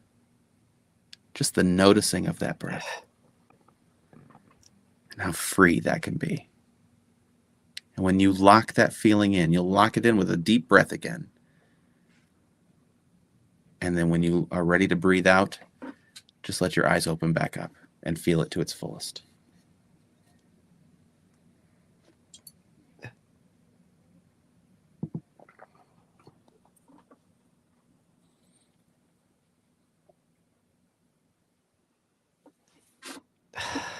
It's really just when you told me to the feeling and breathing breathing in and breathing out, I saw myself just feeling confident and walking up to her and have a big smile on my face, like, "Hey, how are you?" I just started a conversation, and yes, she had a huge smile on her face. She was really enjoying the conversation, and I felt really calm. And so I feel just like like you said, you feel really powerful. It's just I feel the rushing sensations of feeling good, just not the fear and anxiety and what if, but really like the confidence and really feel good and how I made her feel. Mm-hmm.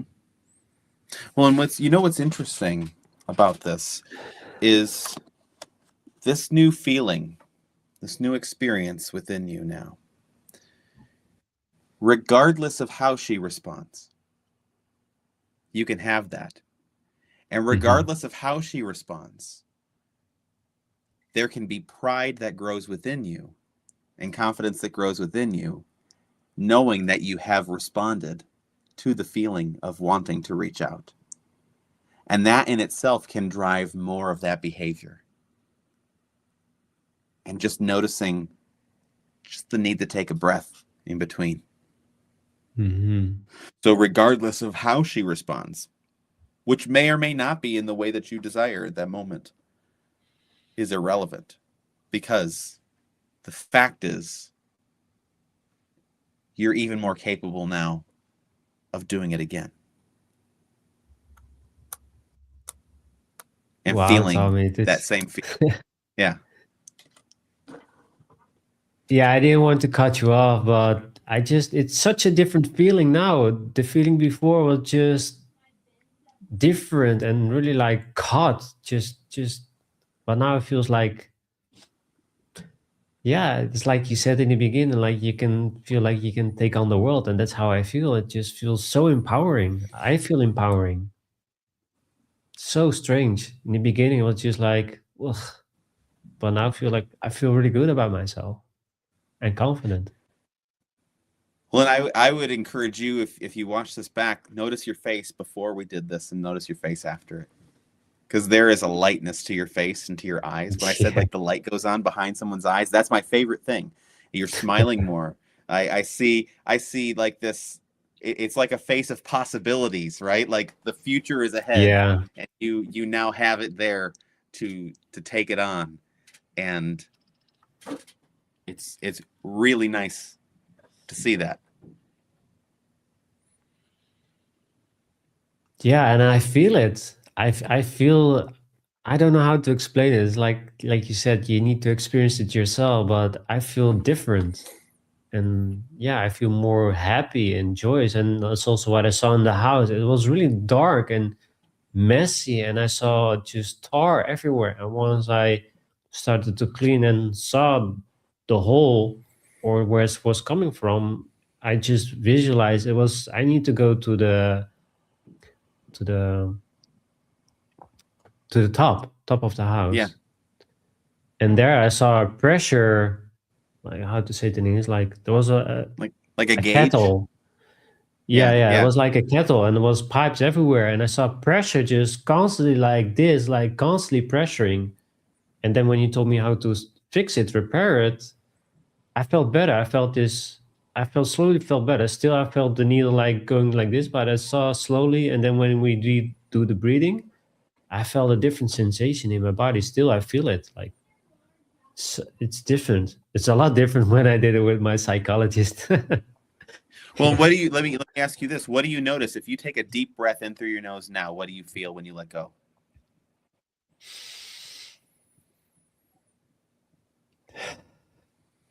Just empowerment. That's what I Yeah. feel. Just yeah, I feel empowered and I feel really good. Also, when I do the inhales, like I feel I take the tension out of my legs and the body, and then just when I breathe out, it just I flush it. It just goes out. Mm-hmm. It's awesome. It is, and that feeling, just feeling good. It's that's always what I've been looking for. It, like you said, it doesn't matter in what kind of situation you are, just feeling good, no matter what happens. That's so powerful. Wow. I felt it in the beginning. Once you started it and talking to me, I felt the change. I felt the house and everything started to unfold. Everything started to get a picture. Wow, Tommy, thank you so much for this. Yeah, no, it's my pleasure. I love doing it. Truly, it's Yeah, it's I can always really tell. interesting to me. This is something that for me, a lot of hypnotists will use hypnosis scripts. They'll read a script to you, like they have it Mhm. prepared. They've taken the time to write it out. They're prepared it and all of that. And this just works so much faster, and this works so much better. And you led the whole experience. It was all about what you were experiencing. Because if I'm telling you to visualize something else, it's going to be different, Yeah. right? Whereas if you're telling me what you're experiencing, so I'm the kind of guy, if I close my eyes and you tell me to picture something, I can't see it. I don't Yeah, see it's color. true. I don't see shapes. I don't see. I feel more than it's more of an impression of something than an actual visualization. And so this sort of technique I found works across all mind types. And it's different than what most hypnotists will do. There's similarities. There's a lot of similarities of things. There's processes like anchoring that took place. If you're familiar with that concept, Yeah. there's like reassociation and reframing and that sort of a thing. But um, what's really you were asking me what's some of the differences between a therapist, a typical therapist, and or a therapy session and a hypnotherapy session, or hypnosis session, if you want to get less specific. Um, I would ask this. Have you ever felt like this after a therapy session, a standard therapy session of any kind? No, usually when I was done, I was drained. I was exhausted. I was so That's the tired and that's I the biggest difference. you feel good after you get hypnotized in this Yeah. way. Still do. I feel And really when good. you feel good, can't you do more with your life when you feel good and you feel empowered? Like, doesn't that turn into a bigger reaching picture of greater effects in your life? It's like a domino knocking down the other dominoes, right? You feel Yeah. good, it starts to create the chain reaction of everything else, right? You feel good, you start asking girls out. You start asking girls out, you get a date. You get a date, you start feeling even better. And Yeah, it's true. you feel good emotionally, you start making more emotionally stable choices. You eat healthier, you exercise more because you just feel motivated. You feel good.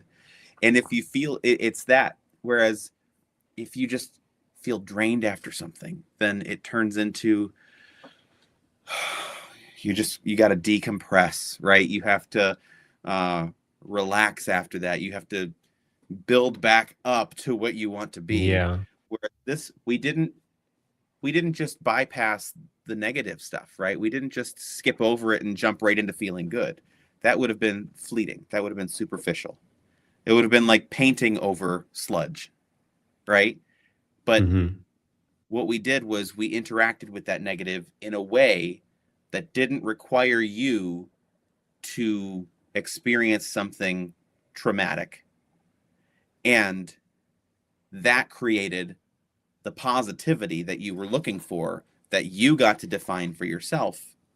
I didn't even ask you what that word was or what that feeling was that you wanted to feel. But you got to choose that within yourself and just have that, because sometimes people don't want to, they might be embarrassed or something. They don't want to say that word. Sometimes it feels that way. And so that's why I love this approach, because it is just as impactful as anything else, if not more. And it was very quick. It wasn't it might have been a half hour total at most from start to finish. And it feels so much better. And now every time you take a breath, you'll just notice it. I feel And it right away. the noticing it, we've created that mechanism within you. So it's like creating a tool within yourself that you already do naturally, right? I'm not telling you that you're going to tap your hand 3 times or you're going to, do anything else. You're just breathing, which you do Yeah. anyway because you have to stay alive. Yeah, but it's so different because when we talked in the before in this interview, usually it's like the hypnosis, like when they use like you said with the clock, or when I snapped my finger, this happened, and you didn't do anything of those. You really went into a calm way and really slowly moved and guided me, and not telling me what I needed to do or what I needed to become. You really helped me to face what the problem was, what happened, Mm-hmm. and really made a solution for myself, because you weren't there. I did it by myself. Yeah, you were there, you were here, but you were not. I wasn't seeing you in the house. I was hearing you, but I wasn't seeing you, and I did everything by myself. So it was really interesting how I discovered it by myself, by just guidance. It's really cool. Well, and on top of that, so because you can do these sorts of things yourself, absolutely. What helps about and hypnotists don't often use each other's services enough. I'm just going to put that out there. Hmm. We need to use each other more for these kinds of things. We need to work together to lift each other up that way. But so I had somebody walk me through this process as well. I could have done it myself, right? But when I was in a lot of pain, I was too close to the problem. And so as I'm in my own head and getting the impressions and the feelings associated, I was so close to it that it was hard for me to think of how should I interact with this? What should I do with this? Whereas if somebody's asking me that question for a brief moment, hearing their voice takes me out of that uh, being stuck in my own head. And that's how it was for me anyway. But hearing their voice changed my interaction. And then it turned into now I can re-engage in a different way. And and so it's where it's like having somebody coach you through it like that is infinitely more impactful, and you can do it yourself even without that person. And Yeah. Tommy, I feel so good. It's scary, really. It's. I never felt this good in a long time, really. I felt good, but not like this exhilarating, overpowering feeling. It's always this. I need to push myself, or I need to force myself to do things. And I was like, yeah, I'm excited. That's awesome. Well, I'm so glad to hear that. Yeah, it's really cool. So yeah, this is I need to process this as well and see also what's gonna happen in the next couple of days. But I'm really excited what's gonna bring. So Tommy, I'm super grateful that you wanted to do this with me, and also that you took the time for sitting with me, doing or sitting here with me and doing this, and also giving me the experience to experience it, because I heard a lot about hypnosis, but how you do it, it's really cool. I saw I got an error, but it's fine. Yeah. Well, and eh, you'll notice something if you, I don't know what time it is where you are right now. It's like late afternoon where I am. Um, but I think you're like 6 hours ahead of me, I think. Yeah, it's 9:20 p.m. So I don't know what time you normally would go to bed, but I would recommend going to bed in the next hour or two if you can. If you can't, that's okay. But sleep is when we process things. Sleep is when things really get digested and absorbed the way that they're supposed to. When you study before you sleep, you're going to learn that information better. Yeah. And it's the same thing with hypnosis. When you have a hypnosis session, if you sleep for a while afterward, you're going to find that the effects take hold much better. And they can be as long lasting as you want them to be at that point, as your mind is willing to accept it. And I would just encourage you to recognize how often and when you notice your breath. Just catch yourself doing it when you notice it. You don't have to count it, you don't have to document it, but just when you notice your breath, just recognize the fact that you noticed your breath and notice what that does to you. Well, actually, I've been doing it right now, and I'm more aware of the breathing. And plus, when I inhale, I feel like this exhilarating, furious power, and just I feel calm and really good. And that's not what I had in the beginning. Yeah.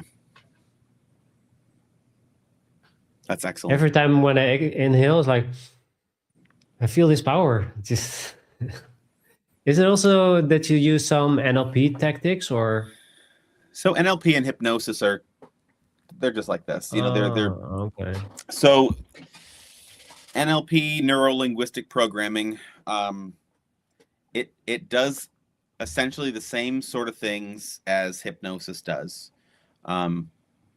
NLP can have you closing your eyes, or it can have your eyes open. Hypnosis can have you close your eyes, or you can have your eyes open. NLP, there's often less direct suggestion. It's more, let's change the wording that we're using. Let's frame something a little bit differently and associate it with a feeling and that sort of thing. So there is some of that in there, but that all stems from hypnosis. NLP comes directly from, so Bandler and Grinder created NLP, and that came from their studies of Dr. Milton Erickson, who utilized a lot of metaphor and a lot of storytelling in his hypnosis sessions. And that the metaphor and storytelling really guided those sessions and created the progress. There's some really great writings out there about Milton Erickson's storytelling, and I highly recommend people check those out. But it all stems from that, so it comes from hypnosis essentially. Got it. Well, thank you so much. I I don't know what to say.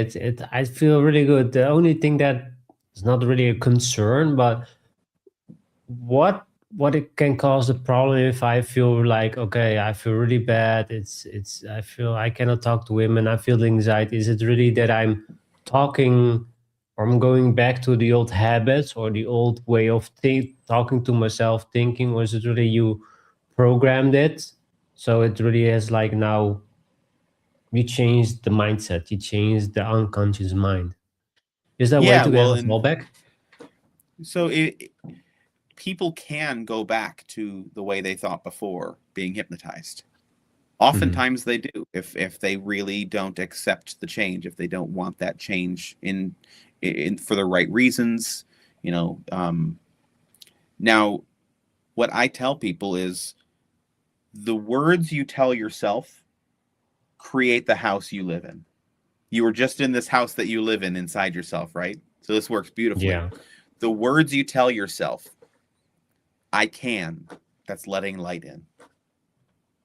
I've got this. I am good enough.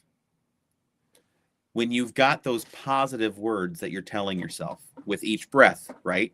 Each breath helps to reinforce those. The more you tell yourself those positive words in your own mind, you don't have to say it out loud. You don't want to look like a crazy person.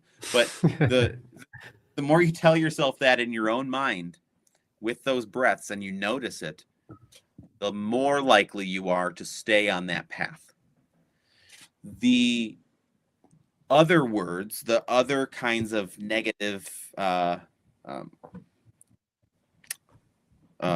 experiential words, words like I can't, or um, or associating yourself with I tell people when they want to quit smoking, don't call yourself a smoker anymore. Yeah.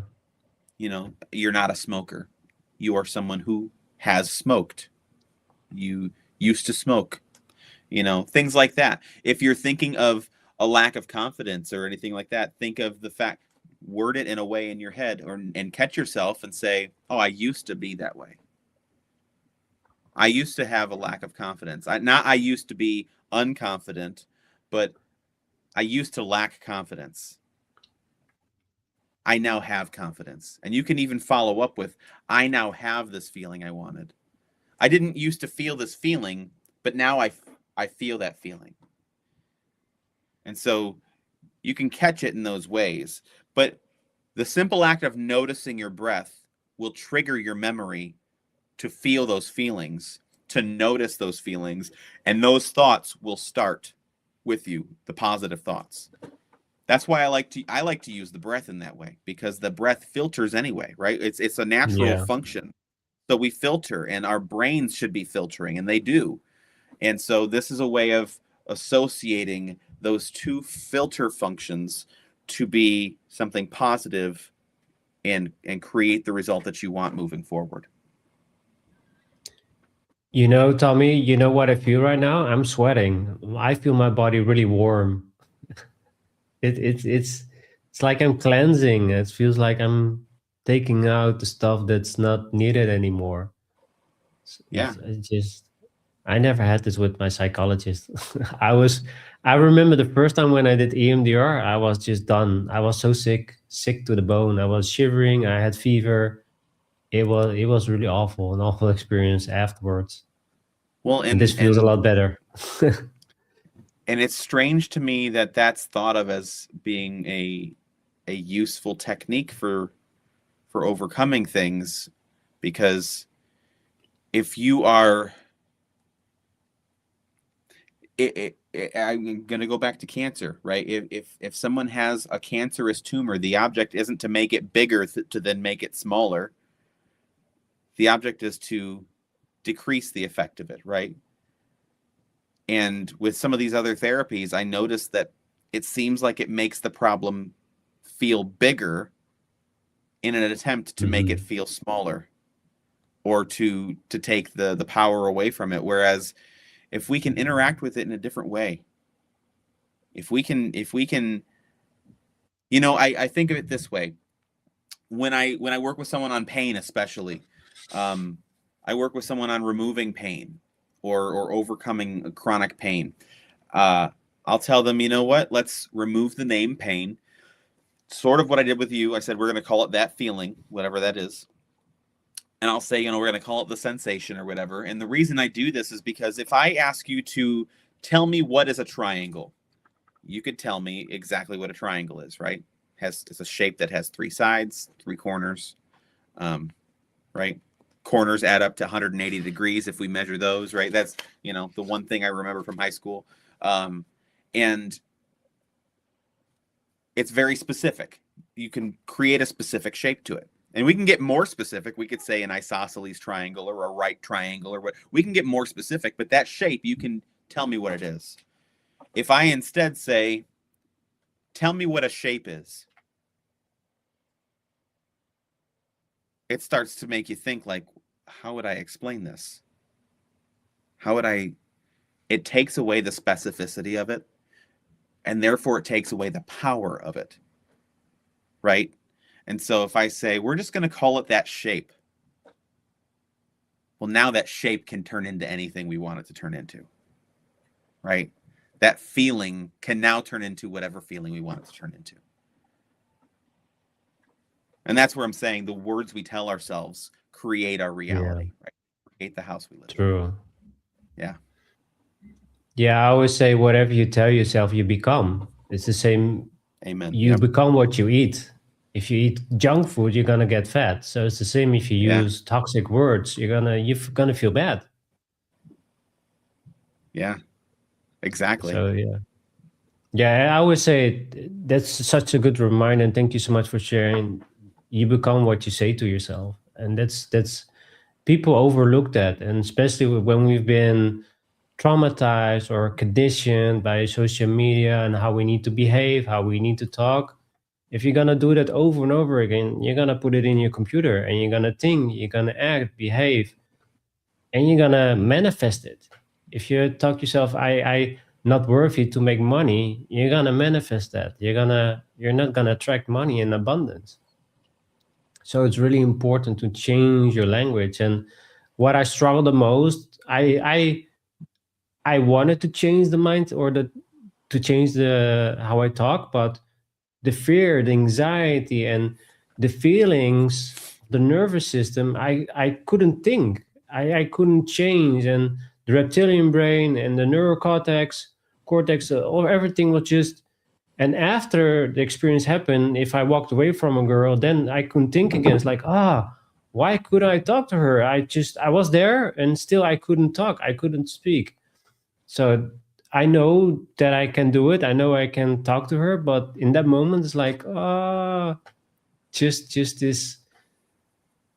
It was always this panic, and and now I learned also through those things. Like, okay, next time it's okay. Next time I will talk to her. Next time I will say this instead of beat myself up. Like, why didn't I do this? And that's what I did most of the time. And this is what people are doing. They beating themselves up when they don't do is something that they want to do. But it's more, right? It's more in this deeper layer of the mind and unconsciously. And still I'm sweating. It's like, man, what did you do to me? Opened you up, right? Yeah, you did. Yeah. Well, but only Tommy, to thank yourself. you so much. Yeah. Well, it's my pleasure, really. And just to put it out there for anyone listening, anyone who's watching, I'm going to share a link, and anyone who uses that link, if you want a session with me, you use that link, you'll get 10% off. And just I appreciate that. Yeah, I want people to be able to get the help that they need, and I like doing this in this way where you're never going to tell me your secrets. You're never going to tell me about your trauma. You're never going to open up about all those other. You're going to make it.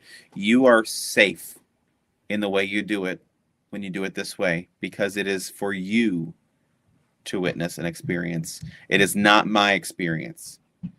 I can't put myself in your head, and so yeah, I'm happy to give that, and if I could, I would love to hear back from you, in a few days and see how you're feeling. Yeah, for sure. I'm gonna right now. I need to process it. Like you said, when I'm going to bed, then the body's gonna. But what I liked, I just wanted to say this, Tommy, and I also want to talk a little bit about the book and the story behind that and everything.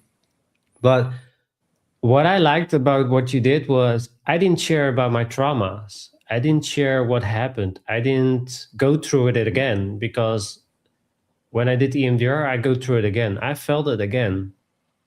All those things didn't happen when I did that session with you, and it was such a more pleasant experience and a more calming. And afterwards, I felt more empowerment instead of drained and emotionally drained. Because the first time when I did EMDR, I just cried. I just broke down. I just started to cry. Yeah. So that was for Yeah. me.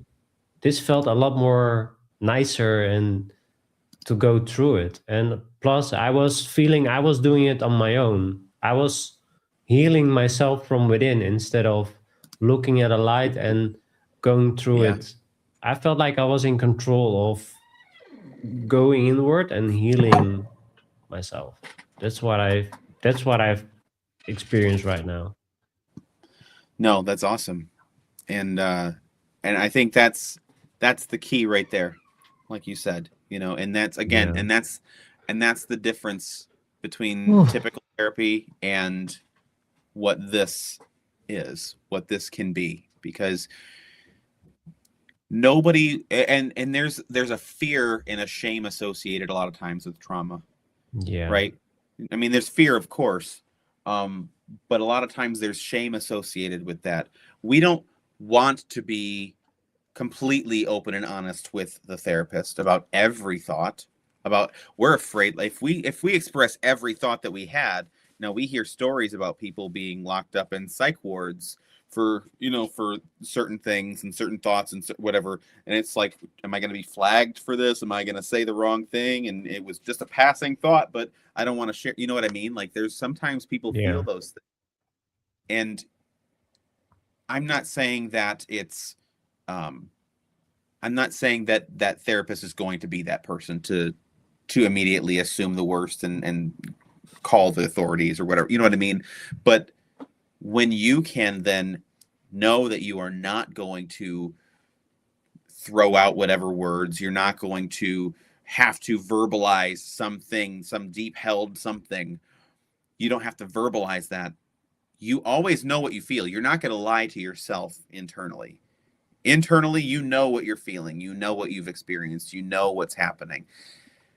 And it becomes safe to then be in that space, in that moment, because it's only you who is experiencing it. There's no sharing. There is no, you're sharing the abstract, and the abstract makes it feel safer. And it makes it so that there really, I mean, what judgment could I have had over anything that you said? Right? Mm-hmm. If I was a judgmental person, what judgment could I have had?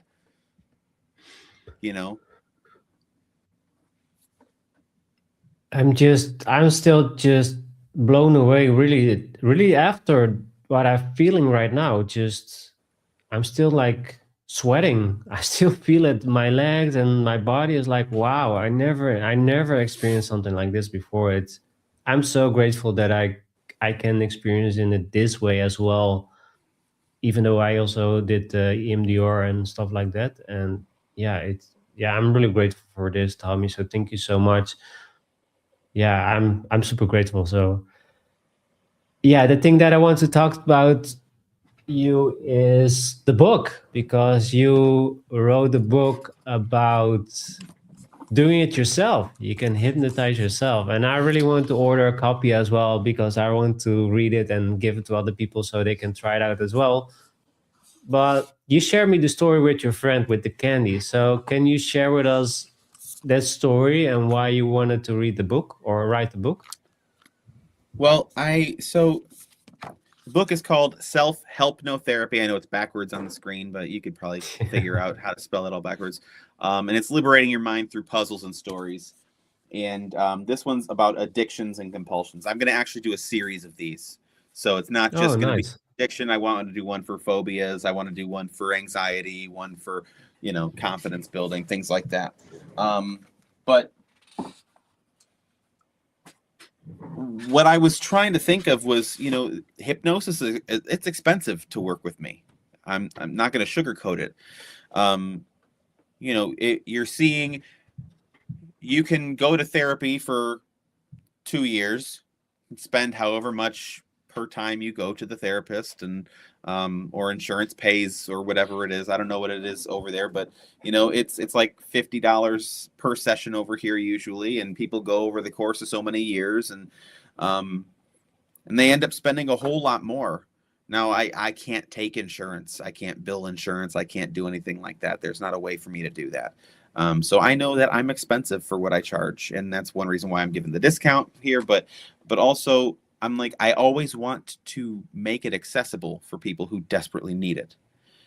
Tom Silver was also very expensive. He used to charge people sometimes $500 for a session. But he was working with celebrities. He was hypnotizing, like the Kevin Costners of the world, the Jimmy Kimmels of the world. He was their hypnotist. And so he was helping them. But then when people would desperately need his help, he would just sit them down in the chair and hypnotize them. He would just help them.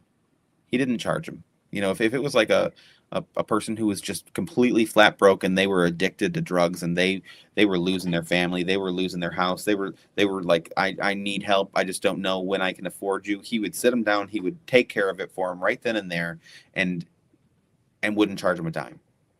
And I love that. I want to be at the point where I can afford to do that for everybody. Right? Yeah. My pain sessions, I do it usually for free for veterans and people like that who, they've given something to society. I want to give something back to them. But I was trying to think of a way that I could make hypnosis more accessible, more affordable. And I'm like, I want to write another book, because I wrote a book about about hypnosis and my faith as a Christian called Transformed, Hypnosis Through the Lens of Scripture. But I wanted to write a book that could transform somebody without having to have a hypnotist do the session for them. I wanted to see, what can I do to make this impact? And so I was praying one night, and this thought came to me about the swinging pocket watch. And I was thinking about, why does that work? Why does the swinging pocket watch work? Why does it, like, the back and forth, back and forth? What is effective about that? Well, what happens when you're doing that is it's creating an artificial sense of the rapid eye movement. So your eyes, when you're processing, when you're dreaming, your eyes go into that rapid eye movement state, that REM state, and you're doing like this kind of a fluttering. I don't know if you can see, but like this fluttering of the eyelids. And that's the dreaming mind. People, when they're in hypnosis, go into that as well. And one of the ways that we can trigger that response is by making the eyes move back and forth or up and down or whatever it is. We just make the eyes move. And so it got me thinking, well, what if I could create that hypnotic artificial REM state just by having people read something in a different way? And it got me thinking, I had this idea of, if I could have them read in a way that was different than across and across and across and across, but was more like back and forth rapidly. And then I started playing with it over the course of a while. It took me a while to come up with this, but essentially what happens is, this book is designed in such a way that it teaches you how to go into that state of rapid eye movement by you read this section about how to, and then you read through this. There's direct instructions at the bottom. You jump back up, you read it again, read this next column, direct instructions, jump up, read it again, direct instructions, and then you come over here and start reading. And what happens is, the way that you're doing this, it's activating different parts of hypnosis. It's creating that confusion, which is big in hypnosis and NLP. It's creating fractionation, which is when you go in and out of hypnosis. And it makes it more profound of an effect. But not to get too detailed and nerdied up with you, but those pages are in this book, throughout the book, that puts you into the hypnotic state of mind. Whereas then you go on, you have your goals, you got to list it all out, and you have to actually write in this book. There is not a digital version of this book available, because you have to handwrite in this book. Cool. I want it to be your handwriting. And there's a lot of reasons behind that, but then you go into this section here where you fill in the blanks. There's a lot of blanks. There's 15 of them, and it's like give a word for a difficult emotion or state of mind. Use a noun. Number 2 is give a word for a desired feeling that you'd rather experience. Noun form. And it goes through, and you go through and you fill all these out. They're all numbered, and then it tells you which pages you're going to fill in the blanks.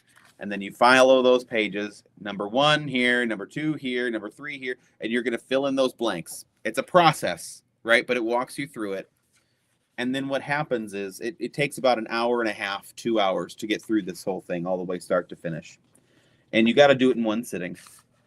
And the pages put you into hypnosis. And what you do is you fill in those blanks, and it's telling you a story, similar to how Milton Erickson would tell you a story. It's metaphorical, a lot of visuals, a lot of things like that. And you go through this series of stories with your words put in and different techniques putting you in and out of hypnosis all throughout the book. And then by the end, there's a profound change that comes through you where you no longer feel that compulsion. You no longer feel the pull toward your addiction that you're working out of. You feel more of a clear-headedness around it and just a natural desire to just ignore that impulse, that compulsion, that feeling. And so when I was coming up with this concept, I wanted to have somebody that would test it for me that I knew would be honest with me if it was working or not. I didn't want to put something out on the market that I didn't know if it was going to even have an impact, because that's a great way to make yourself look like a fool. And I also am not just looking to make a bunch of money off of people. I'm not looking to sell them something that doesn't work. You know, I think there's something about integrity. I think it matters. And so I gave it to my friend, and he had this compulsion of eating candy. He would just sit there and eat candy all day. He's a truck driver, so he has candy with him all the time. He'd stop at a gas station. He'd get another bag of candy. He'd eat it the whole day. Well, he ate his daughter's entire bag of Halloween candy. I don't know if you guys do trick-or-treating and all that, but we do, and it's a big deal. And he ate all of it in one sitting. Wow. And she's pretty young. She's like 4. I think she's like 4 now, 4 or 5. And he basically was talking about that. I said, well, you want to give this book a shot? I need someone to see if this works. And he goes, yeah. So I ordered an author's copy, because it's all through Amazon. I ordered an author's copy for that purpose. And I sent him home with it. And I said, just give me let me know when. I don't want you to sugarcoat anything. No pun intended. I don't want you to sugarcoat anything. I want it to be completely honest. Let me know what you notice, if you notice anything. And it took him a week or two to actually get into it, to do it. And he said that, and this was in mid-November he got to it.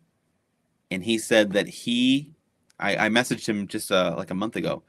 He hasn't had the impulse to touch a piece of candy since he went through the book. He said it's been since mid-November. He has not had a piece of candy, and nor has he had a desire to eat a piece of candy if it's been presented to him. And I thought that was pretty cool. I was like, oh, that's great. You know, as soon as it worked for him for the month of November and all of that in December, I was like, okay, I'm scheduling this to be released now. Great. You know, proofread it and get it out there. But it was really cool to see that his compulsion went away with this. And now I'm not delusional. I'm not thinking it's all going to work for every single person out there for every single issue. That's not the way this works. Excuse me. Ugh. But I need to do this for my yawning. I yawn constantly. But seeing that it had that effect on him was inspiring enough for me to want to release it and get it out there, because, you know, you can work with a hypnotist for like me. It's like over $250 to work with me typically, you know, $250 US. And that book's $25, you know, so it's like, if I tell people, try the book first. If the book works for you, great. You don't need me then beyond that book. If the book doesn't work for you, let me know. I'll just take $25 off the price. Let's just, I want it. I want it to be fair. I don't want you to just think that you're just loading me up with money. But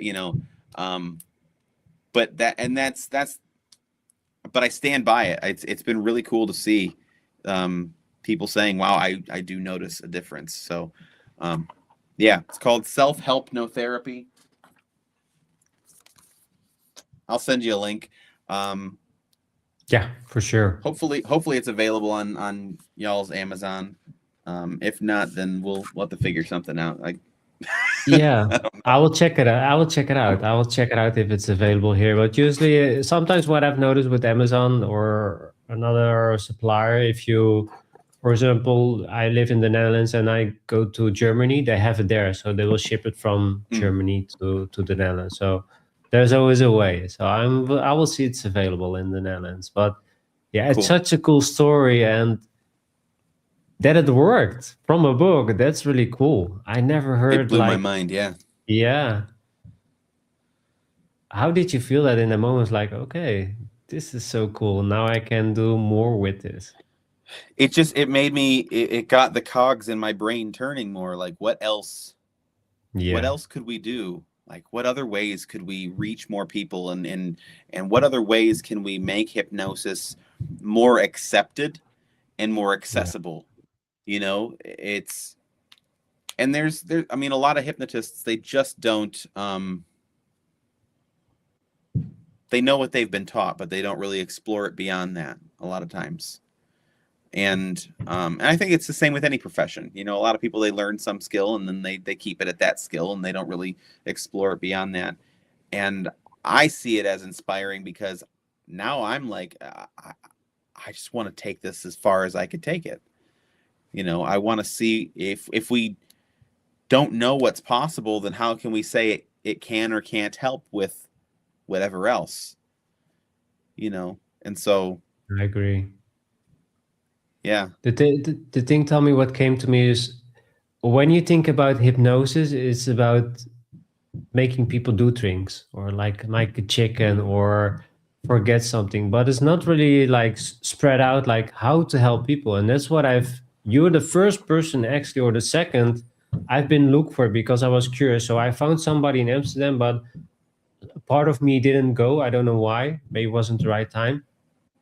But you were the second person that I've seen on the internet helping people with hypnosis instead of making them do things. So that's why I got so attracted and having you on the show, because of your having fun with it as well, of course, but you're also helping a lot of people with this, and this is so cool.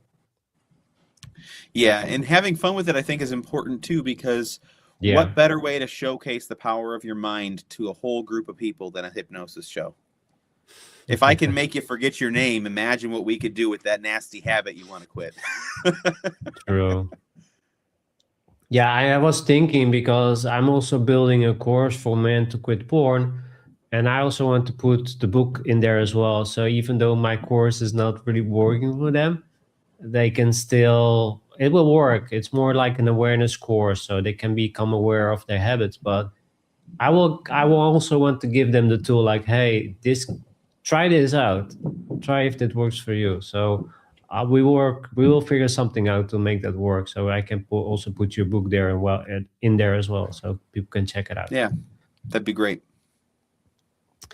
So yeah, I still feel sweaty. It's been such a crazy experience. I didn't expect this at all. So yeah, I'm really curious what is gonna happen, or how I'm gonna feel the upcoming days. So I'm gonna keep you updated for that as well. And I want to definitely have you back on the show, because we've been talking about hypnosis, but I haven't really go in depth about your story, like who you started from, what you're doing, and now. So I want to talk next time more about you as well, because also when we talked for the first time, we also discussed your traumas and also how you had problems as well. So it's really Yeah. interesting also sometimes to go more in depth about you and what were your strugglings were and stuff like that. Now we, because of time, we can't. So I want to bring you up for the next time so we can have my experience and also your journey as well. And you probably also hypnotize yourself. That's also possible, right? That you can hypnotize Yeah, yourself. I do that most nights. Most nights I do self hypnosis. It helps me to relax from the day and to I hypnotize myself as I'm praying. I pray every night. I pray Got it. constantly. And so I use it as a means of clearing out the noise, get rid of the noise that's going on in my head and in the world around me and in my house around me and the snoring of my kids and until I start snoring because I know I snore. But I use it as a tool to block out the noise and then focus on what I want to focus on. And the more you do it for yourself, the more you experience it, the more easily you can go into it. And so um, now it's just a matter of I'll literally lay in bed and I'll take a breath, close my eyes. As I exhale, I just feel myself enter that space. Like now I'm here. I feel good. Positive. Yeah, Positive self-talk.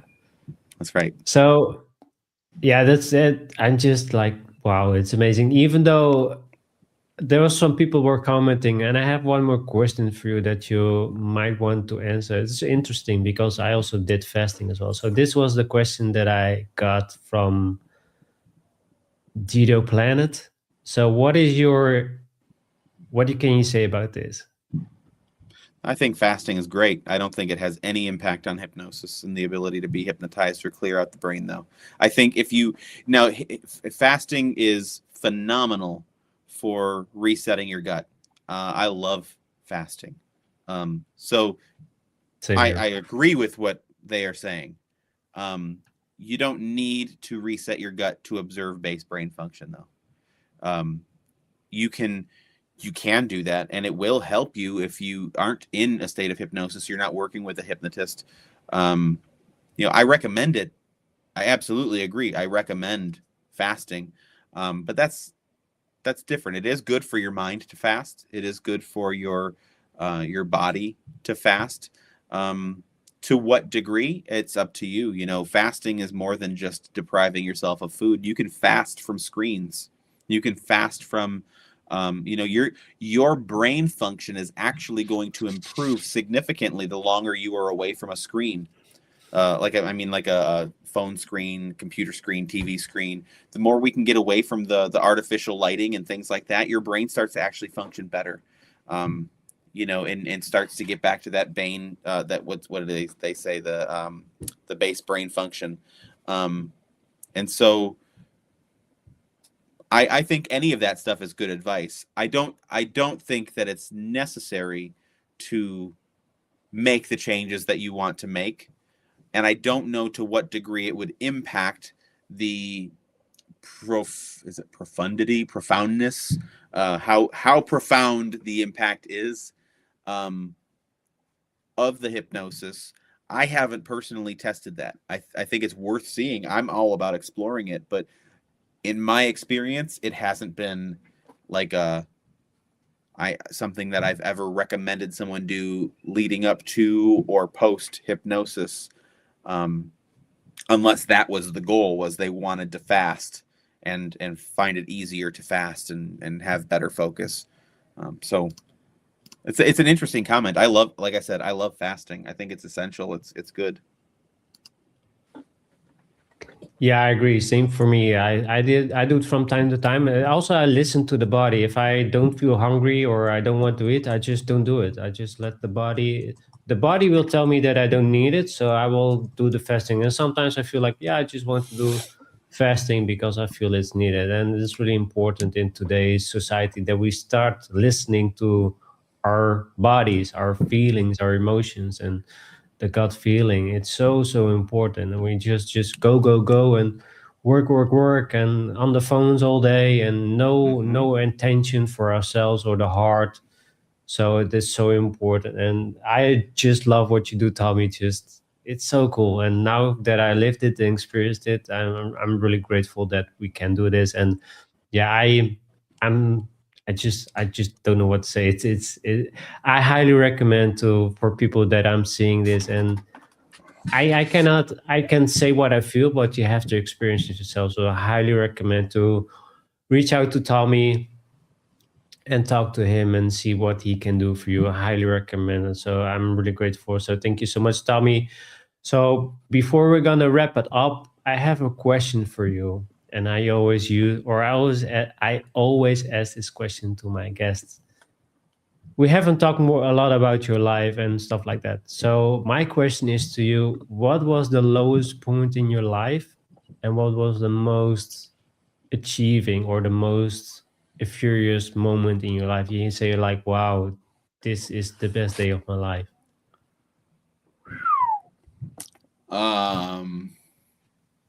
It's a good question. Lowest point.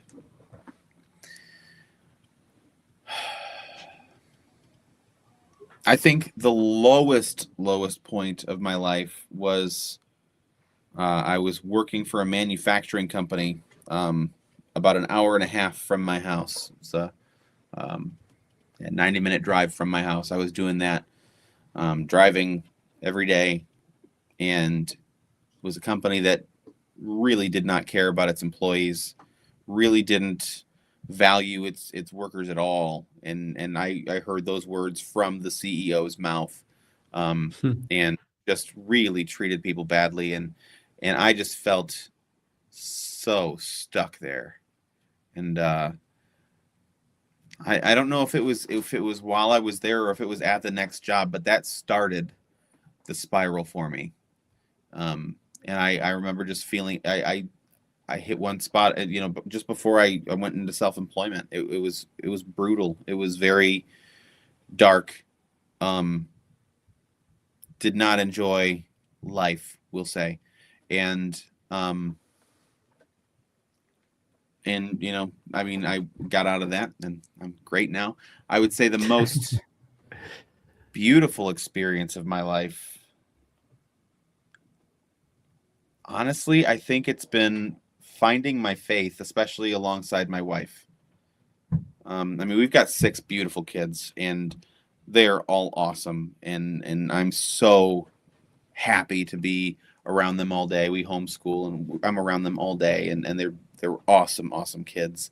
But growing in our faith together, my wife and I, has really shifted something in our relationship. It's made us so much closer, and it's impacting like the way that we do everything for the better. I don't feel stressed like ever anymore. I don't feel anxious or it's one of those, like, when we feel a pull, we pray about it together, we talk about it together, we work through it together, and we encourage each other.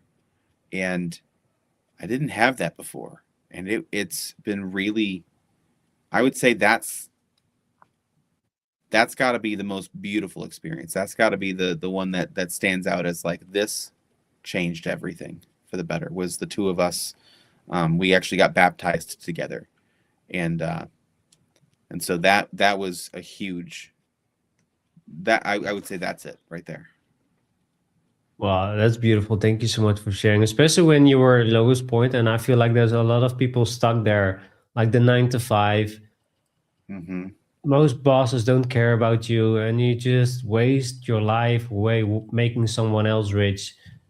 And you just do it, and you never ask yourself, what's more out there? What can I do for myself? How can I make my life more meaningful? My passion, my purpose, what can I do about it? And you followed it. You followed your passion, your purpose, and you're living it now. And you have a beautiful family, and you're just living the life that you want to live. And that's my gift also for people as well, that they gonna go back in the heart space and do what they feel is important, not what society, governments, or other systems ask you that you need to do, but live from the heart. What do you want to do in your life? So that's so important, and you're living it. And yeah, that's my goal as well, to do what I do full time so I can help people and live the life how I want to live. And everybody should live the life how they want to live. So yeah, thank you so much for sharing with us, Tommy, and also the session. I'm still just sweaty. I'm just blown away, really. So yeah, thank you so much for that. And Oh, yeah, it's like I genuinely my said, I'm pleasure. yeah, you're so yeah, you have such a big heart and you want to help as much people as you can. Also, you gave us a discount. Plus, also, I see here you have a free gift as well, right? That you want to, or that you can share with us. If I'm Yeah, correct. it's really a tip. So this is a tool that you can take with you. Anybody can do this.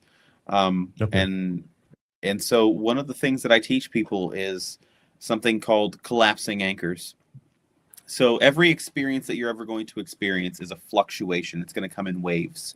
When I talk to people about pain, they'll tell me, on a scale of 1 to 10, their pain is at a 10 out of 10. It's that bad. It's terrible.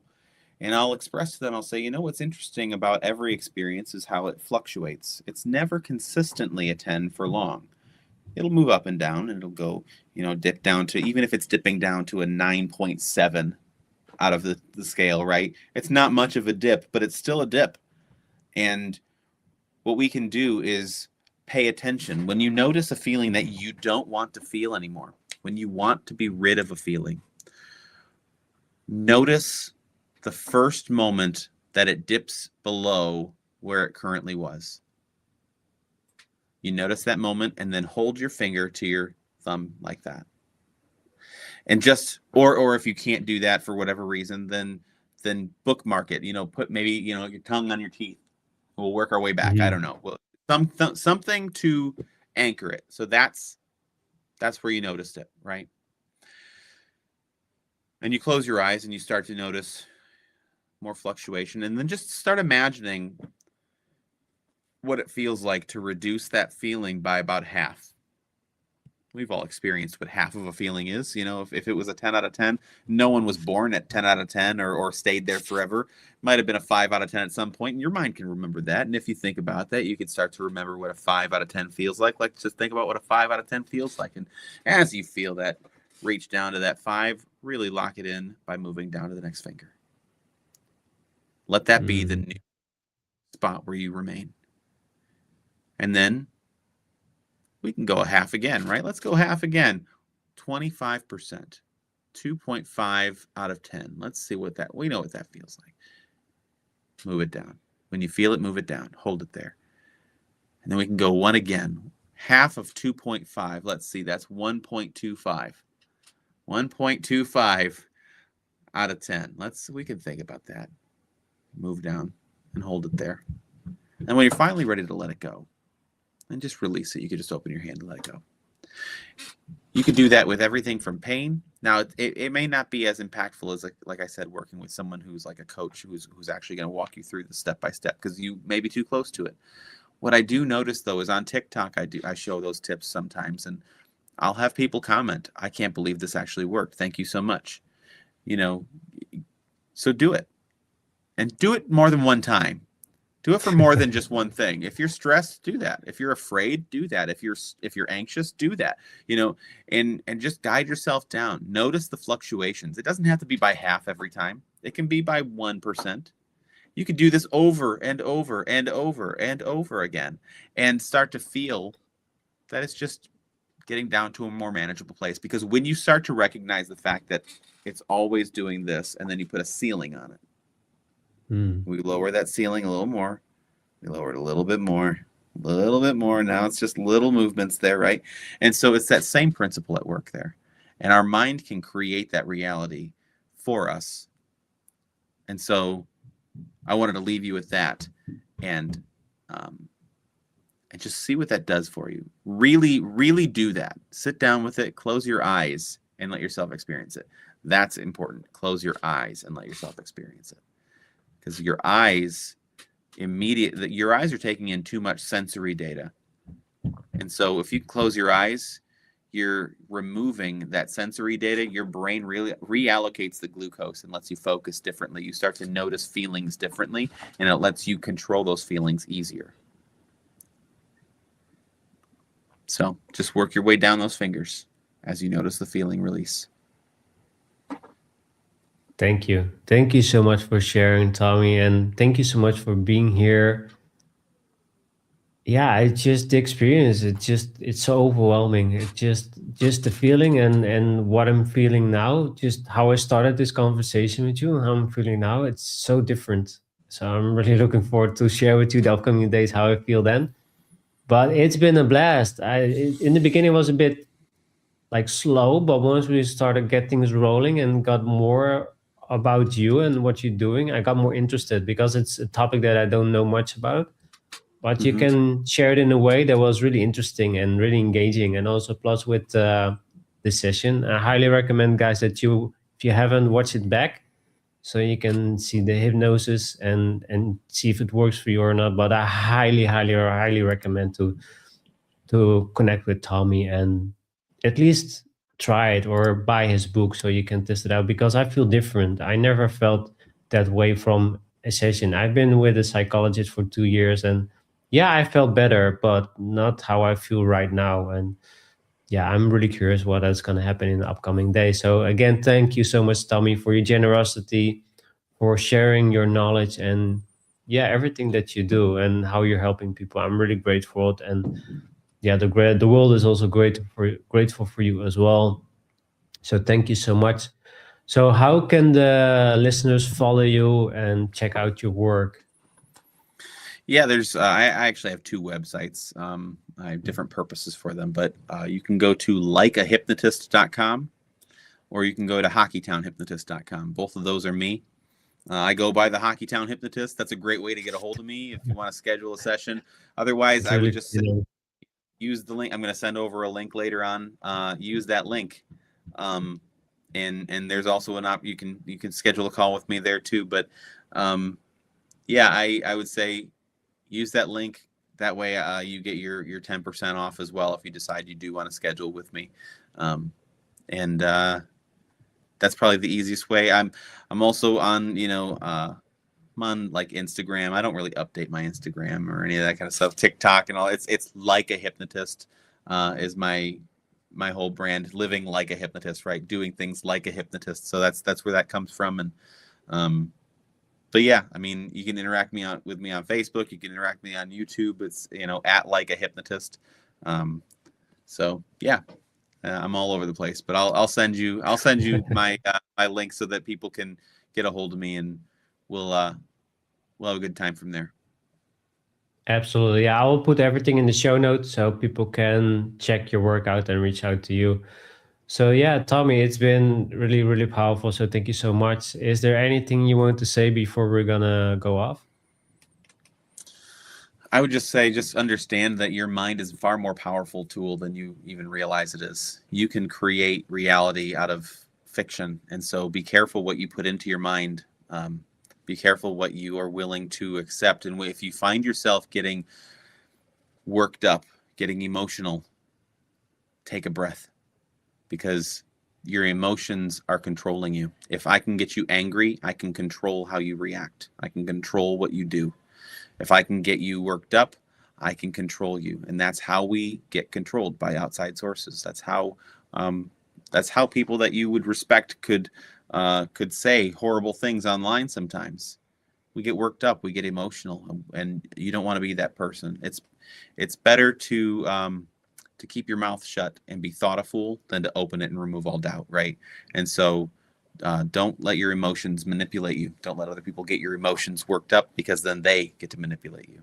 So that's a big takeaway, I would say.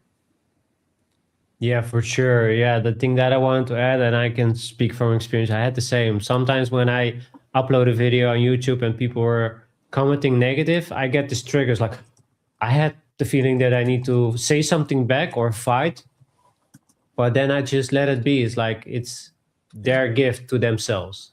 I don't have to take it. I don't have to do anything with it, and I just hold that power. I don't have to react or anything, and I feel a lot better. Yeah, it hurts because like, yeah, I work a lot on this and stuff like that, but it's just words. It doesn't define who I am and what I'm doing. So it's also really important, like Tommy says, if people are being negative, ask yourself, is it you or them? And it's usually them. Maybe they're traumatized or they have anger or issues and they need somebody to unleash it, or to get it out, and they feel you are the right person to do it. But it's not you or your fault. So it's really like you said, like, how do you talk to yourself and how do you presume things to you? And it's a journey. I've been there. I've been living my life in negative mindset, in the victim mindset, and I had to shift that from years and years, and feeling better, talking more positive, educate myself, learning books, talk with Tommy. It helped me so much, and that's what people are stop doing, is working on themselves, educating themselves. They rather be distracting themselves to than to be educated. And education, reading books is so important. That's how we grow, that's how we learn, and that's how I became the person that I am today. My first book, I will share this. My first book was by Dale Carnegie, How to Win Friends and Influence People. That book changed my life forever. That was the first book that I read, and I hated reading.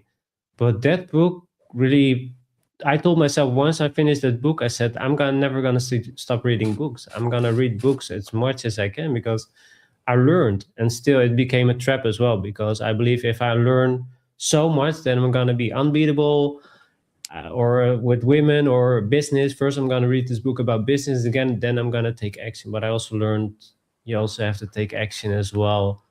But what's important is the words and how you talk to yourself. And I always say the best relationship that you're gonna have is with yourself, and that's what people are forgetting. The relationship what you need to have with yourself. So put yourself at priority and take good care of yourself. And yeah, that's what I wanted to share. So Tommy, thank you so much. It's been 2.5 hours. It's been really really powerful. Again, I'm still sweating, so it's I can really tell how powerful it is. And yeah, I'm gonna keep you up to date for what's up next, and then we're gonna schedule another episode once we can. So yeah, Tommy, thank you so much for everything that you do. And yeah, it's been amazing, so thank you so much. Oh, genuinely my pleasure. I'm so glad I could be on, and thank you for having me on. This was a lot of fun. For sure. Yeah, I'm really grateful that you reached out, or I reached out to you, and we started doing this. And yeah, I learned so much from you, and how I can also send people to you as well if they are struggling. And I will do that. So thank you so much, Tommy. Yeah, absolutely.